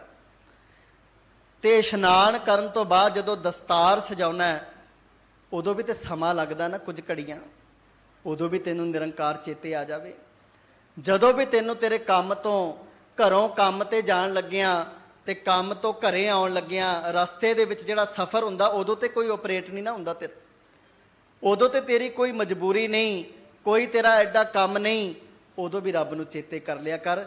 ਉਹਨੇ ਭਾਈ ਵੀਰ ਸਿੰਘ ਦੀਆਂ ਗੱਲਾਂ ਨੂੰ ਮੰਨਿਆ ਤੇ ਮੰਨ ਕੇ ਉਹਨਾਂ ਨੂੰ ਆਪਣੇ ਜੀਵਨ 'ਚ ਇੰਪਲੀਮੈਂਟ ਕਰ ਲਿਆ, ਧਾਰਨ ਕਰ ਲਿਆ। ਸੱਚ ਤਾਂ ਇਹ ਹੈ ਨਾ ਗੁਰੂ ਪਿਆਰ ਵਾਲਿਓ, ਸੁਣਨ ਦੀ ਗੱਲ ਆਈ, ਸੁਣ ਆਪਾਂ ਲੈਨੇ ਆ। ਮੰਨ ਲਓ ਮੇਰੇ ਵਰਗਾ ਕਿਸੇ ਨੂੰ ਆਵਾਜ਼ ਮਾਰੇ ਨਾ, ਉਹ ਬੰਦਾ ਸਾਹਮਣੇ ਵਾਲਾ ਆਵਾਜ਼ ਸੁਣਦਾ ਤੇ ਸੁਣ ਕੇ ਜਵਾਬ ਵੀ ਦੇ ਰਿਹਾ, ਪਰ ਮੇਰੇ ਕੋਲ ਆਇਆ ਨਹੀਂ। ਆਵਾਜ਼ ਤਾਂ ਮੈਂ ਤਾਂ ਹੀ ਮਾਰੀ ਸੀ ਨਾ, ਭਾਈ ਮੇਰੇ ਕੋਲ ਆ। ਉਹਨੇ ਸੁਣ ਲਈ, ਜਵਾਬ ਦੇ ਦਿੱਤਾ ਆਉਣਾ, ਪਰ ਆਇਆ ਨਹੀਂ। ਇਹਦਾ ਮਤਲਬ ਇਹ ਆ ਵੀ ਸੁਣਦੇ ਜ਼ਰੂਰ ਆ ਪਰ ਅਮਲ ਨਹੀਂ ਕਰਦੇ। ਉਹਨੇ ਅਮਲ ਨਹੀਂ ਕੀਤਾ। ਇਸ ਬੱਚੇ ਨੇ ਭਾਈ ਵੀਰ ਸਿੰਘ ਦੀਆਂ ਗੱਲਾਂ ਨੂੰ ਸੁਣਿਆ ਤੇ ਸੁਣ ਕੇ ਅਮਲ ਵੀ ਕੀਤਾ। ਤੇ ਅਮਲ ਕਰਨ ਤੋਂ ਬਾਅਦ ਮਹੀਨਾ ਕੁ ਜਦੋਂ ਲੰਘਿਆ ਨਾ ਜੀ, ਉਹਦੇ ਮਹੀਨੇ ਬਾਅਦ ਭਾਈ ਵੀਰ ਸਿੰਘ ਨੂੰ ਚਿੱਠੀ ਲਿਖਦਾ ਤੇ ਚਿੱਠੀ 'ਚ ਲਿਖਿਆ, ਜੀ ਮੇਰਾ ਤਾਂ ਜੀਵਨ ਹੀ ਬਦਲ ਕੇ ਰੱਖ ਦਿੱਤਾ ਤੁਸੀਂ ਮੇਰਾ ਜੀਵਨ ਹੀ ਬਦਲ ਦਿੱਤਾ। ਮੈਨੂੰ ਲੱਗਦਾ ਸੀ ਵੀ ਮੈਂ ਹੁਣ ਨਹੀਂ ਜਪ ਸਕਾਂਗਾ ਪਰਮੇਸ਼ਰ ਦਾ ਨਾਮ, ਅਕਾਲ ਪੁਰਖ ਵਾਹਿਗੁਰੂ ਦੇ ਨਾਲ ਚਿੱਤ ਨਹੀਂ ਜੋੜ ਸਕਾਂਗਾ, ਪਰ ਸੱਚਮੁੱਚ ਕਲਾ ਵਰਤੀ ਹੈ। ਜਿਹੜਾ ਸਮਾਂ ਤੁਸੀਂ ਕਿਹਾ ਨਾ, ਮੈਂ ਉਸ ਤੋਂ ਵੱਧ ਸਮਾਂ ਹੁਣ ਰੱਬ ਦੀ ਬੰਦਗੀ 'ਚ ਵੀ ਲਾਉਣ ਲੱਗ ਪਿਆ। ਕਾਰਜ ਕਾਮ ਬਾਟ ਘਾਟ ਜਪੀਜੈ, ਗੁਰ ਪ੍ਰਸਾਦ ਹਰ ਅੰਮ੍ਰਿਤ ਪੀਜੈ। ਜਦੋਂ ਬੰਦਾ ਇਸ ਤਰ੍ਹਾਂ ਦਾ ਜੀਵਨ ਬਣਾ ਲੈਂਦਾ, ਆਪਣੀ ਕਿਰਤਕਾਰ ਵਿੱਚ ਵੀ ਨਿਰੰਕਾਰ ਨੂੰ ਸ਼ਾਮਲ ਕਰ ਲੈਂਦਾ, ਸਵਾਸ ਸਵਾਸ ਅਕਾਲ ਪੁਰਖ ਵਾਹਿਗੁਰੂ ਦੇ ਨਾਲ ਜੁੜ ਜਾਂਦਾ ਨਾ ਜੀ, ਸੱਚ ਜਾਣਿਓ ਗੁਰ ਪ੍ਰਸਾਦ, ਉਦੋਂ ਉਹਦੇ ਜੀਵਨ ਦੇ ਵਿੱਚ ਗੁਰੂ ਦੀ ਕਿਰਪਾ ਵਰਤਦੀ ਹੈ। ਗੁਰੂ ਦੀ ਕਿਰਪਾ ਇਹ ਨਹੀਂ ਕਿ ਇੱਥੇ ਆਏ, ਮੱਥਾ ਟੇਕਿਆ, ਸੰਗਤ 'ਚ ਬੈਠੇ, ਪ੍ਰਸ਼ਾਦ ਲਿਆ, ਲੰਗਰ ਪ੍ਰਸ਼ਾਦਾ ਪਾਣੀ ਛਕਿਆ ਤੇ ਚਲੇ ਗਏ। ਜੀਵਨ ਬਾਹਰ ਇੱਥੇ ਆ ਕੇ ਵੀ ਕਈ ਵਾਰੀ ਗੁਰੂ ਦੀ ਕਿਰਪਾ ਨਹੀਂ ਮਿਲਦੀ, ਤੇ ਕੁਝ ਬੰਦੇ ਆਪਣੇ ਕੰਮ ਧੰਦਿਆਂ ਵਿੱਚ ਲੱਗੇ ਹੋਏ ਵੀ ਨਿਰੰਕਾਰ ਨੂੰ ਯਾਦ ਕਰਦੇ ਆ ਨਾ, ਤੇ ਗੁਰੂ ਦੀ ਕਿਰਪਾ ਉਹਨਾਂ ਦੇ ਉੱਤੇ ਵਰਤਦੀ ਹੈ। ਗੁਰ ਪ੍ਰਸਾਦ ਹਰ ਅੰਮ੍ਰਿਤ ਪੀਜੈ। ਗੁਰੂ ਦੀ ਕਿਰਪਾ ਦੇ ਨਾਲ ਉਹ ਪਰਮਾਤਮਾ ਅਕਾਲ ਪੁਰਖ ਵਾਹਿਗੁਰੂ ਦੇ ਅੰਮ੍ਰਿਤਮਈ ਨਾਮ ਦੇ ਨਾਲ, ਆਤਮਿਕ ਜੀਵਨ ਵਾਲੇ ਨਾਮ ਦੇ ਨਾਲ ਜੁੜ ਜਾਂਦੇ ਹੈ, ਨਾਮ ਜਲ ਪੀਂਦੇ ਹੈ, ਉਹਨਾਂ ਦੇ ਜੀਵਨ ਦਾ ਭਲਾ ਹੋ ਜਾਂਦਾ ਹੈ। ਅਗਾਂਹ ਸਾਹਿਬ ਨੇ ਕਿਰਪਾ ਕੀਤੀ, ਕਹਿਣ ਲੱਗੇ ਦਿਨ ਸਰੈਣ ਹਰ ਕੀਰਤਨ ਗਾਈਐ। ਵੇਖੋ ਇੱਕ ਸਮਾਂ ਵੀ ਗੁਰੂ ਸਾਹਿਬ ਨੇ ਕਿਹਾ ਵੀ ਤੇਰੇ ਜੀਵਨ ਦਾ ਵਿਅਰਥ ਨਾ ਜਾਵੇ, ਇੱਕ ਨਿਮਖ ਜਿੰਨਾ ਸਮਾਂ ਵੀ। ਕਦੇ ਸੋਹਿਲਾ ਸਾਹਿਬ ਦੇ ਬਚਨ ਪੜ੍ਹੀਏ ਨਾ ਜੀ, ਉਹਦੇ 'ਚ ਸਾਹਿਬ ਨੇ ਕਿਰਪਾ ਕੀਤੀ, ਕਹਿਣ ਲੱਗੇ ਵਿਸੂਏ ਚਸਿਆਂ ਘੜੀਆਂ ਪਹਿਰਾਂ ਥਿੱਤੀ ਵਾਰੀ ਮਾਹ ਹੋਆ, ਸੂਰਜ ਏਕੋ ਰੁੱਤ ਅਨੇਕ। ਸੱਚਮੁੱਚ ਵਿਸ਼ੂਏ ਤੋਂ ਗੱਲ ਸ਼ੁਰੂ ਕੀਤੀ ਹੈ ਸਾਹਿਬ ਨੇ। ਵਿਸ਼ੂਏ ਦਾ ਅਰਥ ਕੀ ਹੁੰਦਾ ਜੀ? ਜਦੋਂ ਬੰਦਾ 15 ਵਾਰੀ ਅੱਖ ਚਮਕਦਾ ਨਾ, ਇੱਕ ਵਿਸਾ ਬਣਦਾ। ਜਦੋਂ 15 ਵਾਰੀ ਅੱਖ ਚਮਕਦਾ ਇੱਕ ਵਿਸਾ ਬਣਦਾ। ਤੇ ਸਾਹਿਬ ਕਹਿੰਦੇ ਇੱਕ ਵਿਸਾ ਵੀ ਤੇਰੇ ਜੀਵਨ ਦਾ ਵਿਅਰਥ ਨਾ ਜਾਵੇ ਉਸ ਨਿਰੰਕਾਰ ਦੇ ਨਾਮ ਨੂੰ ਧਿਆਉਣ ਤੋਂ ਬਿਨਾਂ। ਦਿਨ ਸਰੈਣ ਹਰ ਕੀਰਤਨ ਗਾਈਐ, ਸੋ ਜਨ ਜਮ ਕੀ ਵਾਟ ਨਾ ਪਾਈਐ। ਕਹਿੰਦੇ ਜਿਹੜੇ ਦਿਨ ਰਾਤ ਨਿਰੰਕਾਰ ਨਾਲ ਜੁੜੇ ਰਹਿੰਦੇ ਆ, ਜਿਹੜੇ ਸਵਾਸ ਅਕਾਲ ਪੁਰਖ ਵਾਹਿਗੁਰੂ ਨੂੰ ਧਿਆਉਂਦੇ ਆ, ਜਪਦੇ ਆ, ਆਪਣੇ ਜੀਵਨ 'ਚ ਧਾਰਨ ਕਰਕੇ ਰੱਖਦੇ ਆ, ਸੋ ਜਨ ਜਮ ਕੀ ਵਾਟ ਨਾ ਪਾਈਐ, ਉਹ ਜਮਾਂ ਦੀ ਮਾਰ ਤੋਂ ਬਚ ਜਾਂਦੇ ਆ। ਉਹਨਾਂ ਨੂੰ ਜ਼ਿੰਦਗੀ ਦੇ ਸਫ਼ਰ ਦੇ ਵਿੱਚ ਨਾ ਜਮਾਂ ਦੀ ਮਾਰ ਨਹੀਂ ਪੈਂਦੀ। ਜਮ ਆਦਿਕ ਦਾ ਭੈ ਉਹਨਾਂ ਦੇ ਜੀਵਨ ਵਿੱਚੋਂ ਖਤਮ ਹੋ ਜਾਂਦਾ। ਜਿਨ ਨਿਰਭਉ ਜਿਨ ਹਰ ਨਿਰਭਉ ਧਿਆਇਆ ਜੀ, ਤਿਨਕਾ ਭਉ ਸਭ ਗਵਾਸੀ। ਸੱਚਮੁੱਚ ਜਦੋਂ ਨਿਰਭਉ ਨੂੰ ਧਿਆਵਾਂਗੇ ਨਾ, ਸਾਡੇ ਜੀਵਨ ਦਾ ਡਰ ਖਤਮ ਹੋ ਜਾਏਗਾ। ਜਿਵੇਂ ਸਾਹਿਬ ਨੇ ਬਚਨ ਕਹੇ, ਸੋ ਜਨ ਜਮ ਕੀ ਵਾਟ ਨਾ ਪਾਈ ਹੈ, ਉਹ ਜਮਾਂ ਦੀ ਮਾਰ ਤੋਂ ਬਚ ਗਏ, ਜਿਨ੍ਹਾਂ ਨੇ ਦਿਨ ਰਾਤ, ਜਿਨ੍ਹਾਂ ਨੇ ਆਪਣੇ ਕਿਰਤਕਾਰਾਂ 'ਚ ਕੰਮ ਧੰਦਿਆਂ ਦੇ ਵਿੱਚ ਰੱਬ ਨੂੰ ਯਾਦ ਰੱਖਿਆ। ਤੇ ਇਸ ਪਾਵਨ ਸ਼ਬਦ ਦੇ ਅਖੀਰਲੇ ਬਚਨਾਂ ਦੇ ਵਿੱਚ ਸਾਹਿਬ ਨੇ ਕਿਰਪਾ ਕੀਤੀ, ਕਹਿਣ ਲੱਗੇ ਆਠ ਪਹਿਰ ਜਿਸ ਵਿਸਰੈ ਨਾਹੀ, ਗਤ ਹੋਵੈ ਨਾਨਕ ਤਿਸ ਲਗ ਪਾਈ। ਕਹਿੰਦੇ ਜਿਸ ਬੰਦੇ ਨੂੰ 8 ਪਹਿਰ ਪਰਮਾਤਮਾ ਨਾ ਭੁੱਲੇ ਜੀ, 4 ਪਹਿਰ ਦਿਨ ਤੇ 4 ਪਹਿਰ ਰਾਤ, 8 ਪਹਿਰ ਦਿਨ ਰਾਤ ਉਹ ਨਿਰੰਕਾਰ ਨਾਲ ਆਪਣੀ ਸੁਰਤ ਜੋੜ ਕੇ ਰੱਖੇ, ਪਰਮਾਤਮਾ ਅਕਾਲ ਪੁਰਖ ਵਾਹਿਗੁਰੂ ਨੂੰ ਧਿਆਉਂਦਾ ਰਹੇ, ਬਾਣੀ ਪੜ੍ਹਦਾ ਰਹੇ, ਸੰਸਾਰ ਵਿੱਚ ਰਹਿ ਕੇ ਉਸ ਨਿਰੰਕਾਰ ਦੀ ਦਿੱਤੀ ਹੋਈ ਸੋਝੀ ਨਾਲ ਜੀਵਨ ਬਿਤਾਉਂਦਾ ਰਹੇ। ਤੇ ਸੱਚਮੁੱਚ ਸਾਹਿਬ ਜੀ ਕਹਿੰਦੇ ਆਠ ਪਹਿਰ ਜਿਸ ਵਿਸਰੈ ਨਾਹੀ, ਗਤ ਹੋਵੈ ਨਾਨਕ ਤਿਸ ਲਗ ਪਾਈ। ਹੇ ਨਾਨਕ, ਉਸ ਬੰਦੇ ਦੀ ਵੀ ਗਤ ਹੋ ਜਾਂਦੀ ਹੈ, ਉਹਦਾ ਵੀ ਭਲਾ ਹੋ ਜਾਂਦਾ। ਕਿਹਦਾ? ਜਿਹੜਾ ਬੰਦਾ ਐਸੇ ਬੰਦੇ ਨਾਲ ਜੁੜ ਜਾਂਦਾ ਜਿਹਨੂੰ ਉਹਦੀ ਸੰਗਤ ਮਿਲ ਜਾਂਦੀ ਹੈ। ਜਿਹੜਾ ਬੰਦਾ ਉਸ ਗੁਰਮੁਖ ਦੀ ਸੰਗਤ ਕਰ ਲੈਂਦਾ ਨਾ, ਜਿਹੜਾ ਗੁਰਮੁਖ ਰੱਬ ਨਾਲ ਜੁੜਿਆ ਹੋਇਆ, ਜਿਹੜਾ 8 ਪਹਿਰ ਨਿਰੰਕਾਰ ਨੂੰ ਧਿਆਉਂਦਾ, ਪਰਮਾਤਮਾ ਵਾਹਿਗੁਰੂ ਅਕਾਲ ਪੁਰਖ ਨੂੰ ਜਪਣ ਵਾਲਾ, ਜਦੋਂ ਕੋਈ ਐਸੇ ਬੰਦੇ ਦੀ ਸੰਗਤ ਵਿੱਚ ਆਉਂਦਾ ਤੇ ਉਹਦੇ ਜੀਵਨ ਦਾ ਵੀ ਸਤਿਗੁਰੂ ਅਕਾਲ ਪੁਰਖ ਵਾਹਿਗੁਰੂ ਭਲਾ ਕਰ ਦਿੰਦੇ ਆ। ਉਹਦਾ ਵੀ ਜੀਵਨ ਖੇੜੇ ਦੇ ਨਾਲ ਭਰ ਜਾਂਦਾ, ਵਿਸਮਾਦ ਨਾਲ ਭਰ ਜਾਂਦਾ, ਵਿਗਾਸ ਨਾਲ, ਖੁਸ਼ੀ ਆਨੰਦ ਦੇ ਨਾਲ, ਜਿਹੜਾ ਆਨੰਦ ਸਤਿਗੁਰੂ ਸਾਨੂੰ ਬਖਸ਼ਿਸ਼ ਕਰਦੇ ਆ। ਗਤ ਹੋਵੈ ਨਾਨਕ ਤਿਸ ਲਗ ਪਾਈ। ਤੇ ਸਾਹਿਬ ਜੀ ਕਹਿੰਦੇ ਆ ਨਾ, ਜਨ ਨਾਨਕ ਧੂੜ ਮੰਗੈ ਤਿਸ ਗੁਰਸਿੱਖ ਕੀ, ਜੋ ਆਪ ਜਪੈ ਅਵਰੈ ਨਾਮ ਜਪਾਵੈ। ਕਹਿਣ ਲੱਗੇ ਉਸ ਗੁਰਸਿੱਖ ਦੀ ਧੂੜ ਸਾਨੂੰ ਮਿਲ ਜਾਏ, ਜਿਹੜਾ ਆਪ ਵੀ ਜਪਦਾ ਤੇ ਦੂਜਿਆਂ ਨੂੰ ਵੀ ਪਰਮਾਤਮਾ ਨਾਲ ਜੋੜਦਾ। ਗੁਰੂ ਕਿਰਪਾ ਕਰੇ। ਸਾਹਿਬ ਨੇ ਕਿਰਪਾ ਕੀਤੀ ਹੈ ਇਸ ਪਾਵਨ ਸ਼ਬਦ ਦੇ ਅੰਦਰ ਕਿ ਬੰਦਿਆ, ਇਸ ਮਨੁੱਖੀ ਜਾਮੇ ਦੀ ਸੋਝੀ ਜਿਹੜੀ ਹੈ ਨਾ, ਉਹ ਉਦੋਂ ਹੀ ਪ੍ਰਾਪਤ ਹੁੰਦੀ ਹੈ ਜਦੋਂ ਜਿੰਨੇ ਵੀ ਇਹ ਇੰਦਰੇ ਨੇ ਸਾਡੇ ਸਰੀਰ ਦੇ, ਇਹਨਾਂ ਦੀ ਸੋਝੀ ਆ ਜਾਵੇ ਕਿ ਇਹਨਾਂ ਤੋਂ ਕੰਮ ਕੀ ਲੈਣਾ ਤੇ ਆਪਣੇ ਜੀਵਨ 'ਚ ਰਹਿੰਦਿਆਂ ਕਿਸ ਤਰ੍ਹਾਂ ਅਕਾਲ ਪੁਰਖ ਵਾਹਿਗੁਰੂ ਦੀ ਬੰਦਗੀ, ਉਹਦੀ ਭਗਤੀ, ਉਹਦਾ ਸਿਮਰਨ, ਉਹਦੇ ਨਾਮ ਨਾਲ ਜੁੜਨਾ, ਤਾਂ ਕਿਤੇ ਜਾ ਕੇ ਜੀਵਨ ਦਾ ਭਲਾ ਹੋਣਾ। ਗੁਰੂ ਕਿਰਪਾ ਕਰੇ। ਇੰਨੀਆਂ ਕੁ ਬੇਨਤੀਆਂ ਪ੍ਰਵਾਨ ਕਰਨੀਆਂ। ਸਮੇਂ ਦੀ ਸਮਾਪਤੀ ਹੈ। ਕੋਟਾਨ ਕੋਟ ਸ਼ੁਕਰਾਨਾ ਧੰਨ ਸਾਹਿਬ ਸਤਿਗੁਰੂ ਸ੍ਰੀ ਗੁਰੂ ਗ੍ਰੰਥ ਸਾਹਿਬ ਮਹਾਰਾਜ ਜੀ ਦਾ, ਜਿਨ੍ਹਾਂ ਨੇ ਸੁਭਾਗਾ ਸਮਾਂ ਬਖਸ਼ਿਸ਼ ਕੀਤਾ, ਆਪਣੀ ਗੋਦ ਵਿੱਚ ਬਿਠਾ ਕੇ ਇਹ ਅਗੰਮੀ ਬਚਨ ਕਹਿਣ ਤੇ ਸੁਣਨ ਦਾ ਸੁਭਾਗ ਬਖਸ਼ਿਆ। ਸਤਿਗੁਰੂ ਜੀ ਦਾ ਕੋਟਾਨ ਕੋਟ ਸ਼ੁਕਰਾਨਾ। ਆਪ ਗੁਰੂ ਰੂਪ ਸਾਧ ਸੰਗਤ ਜੀ ਦਾ ਧੰਨਵਾਦ, ਜਿਨ੍ਹਾਂ ਨੇ ਬਹੁਤ ਹੀ ਪ੍ਰੇਮ ਸਹਿਤ ਮਨ ਬਿਰਤੀਆਂ ਇਕਾਗਰ ਕਰਕੇ ਪਾਵਨ ਵਿਚਾਰਾਂ ਨੂੰ ਸਰਵਣ ਕੀਤਾ। ਸਾਹਿਬ ਰਹਿਮਤ ਕਰਨ ਸਾਰੀ ਸੰਗਤ ਨੂੰ ਆਪਣੇ ਦਰੋਂ ਘਰੋਂ ਨਾਮ ਦੀ ਦਾਤ, ਗੁਰਸਿੱਖੀ ਜੀਵਨ ਦੀ ਦਾਤ ਅੰਮ੍ਰਿਤ ਦੀਆਂ ਦਾਤਾਂ ਦੇ ਕਿਨਵਾਜਨ ਸਾਰਿਆਂ ਦੀ ਹਾਜ਼ਰੀ ਤਿਰਫੁਲ ਪੇਟਾ ਗੁਰੂ ਚਰਨਾਂ 'ਚ ਪ੍ਰਵਾਨ ਹੋਵੇ। ਵਿਸ਼ੇਸ਼ ਧੰਨਵਾਦ ਦਿੱਲੀ ਸਿੱਖ ਗੁਰਦੁਆਰਾ ਪ੍ਰਬੰਧਕ ਕਮੇਟੀ ਦਾ, ਗੁਰੂ ਘਰ ਦੇ ਹੈੱਡ ਗ੍ਰੰਥੀ ਸਾਹਿਬਾਨ ਸਾਰਿਆਂ ਦਾ ਦਾਸ ਤਹਿ ਦਿਲੋਂ ਧੰਨਵਾਦੀ ਹੈ। ਹੋਈਆਂ ਬੇਅੰਤ ਭੁੱਲਾਂ ਦੀ ਖਿਮਾ ਬਖਸ਼ਿਸ਼ ਕਰ ਦਿਓ। ਬੁਲਾਓ ਫਤਿਹ ਆਖੋ ਜੀ। ਵਾਹਿਗੁਰੂ ਜੀ ਕਾ ਖਾਲਸਾ, ਵਾਹਿਗੁਰੂ ਜੀ ਕੀ ਫਤਿਹ।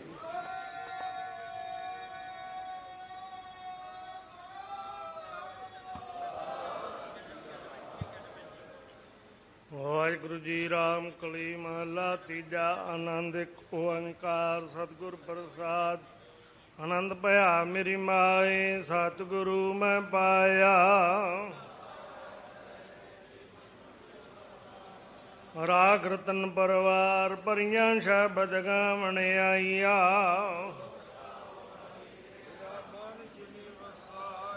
ਕਹਿ ਨਾਨਕ ਆਨੰਦ ਹੋਵਾ ਸਤਿਗੁਰੂ ਮੈਂ ਪਾਇਆ। ਹਰ ਨਾਲ ਰੋ ਤੂੰ ਮਨ ਮੇਰੇ ਦੁੱਖ ਸਭ ਵਿਸਾਰਣਾ। ਸਭਨਾ ਗੱਲਾਂ ਸਮਰੱਥ ਸੁਆਮੀ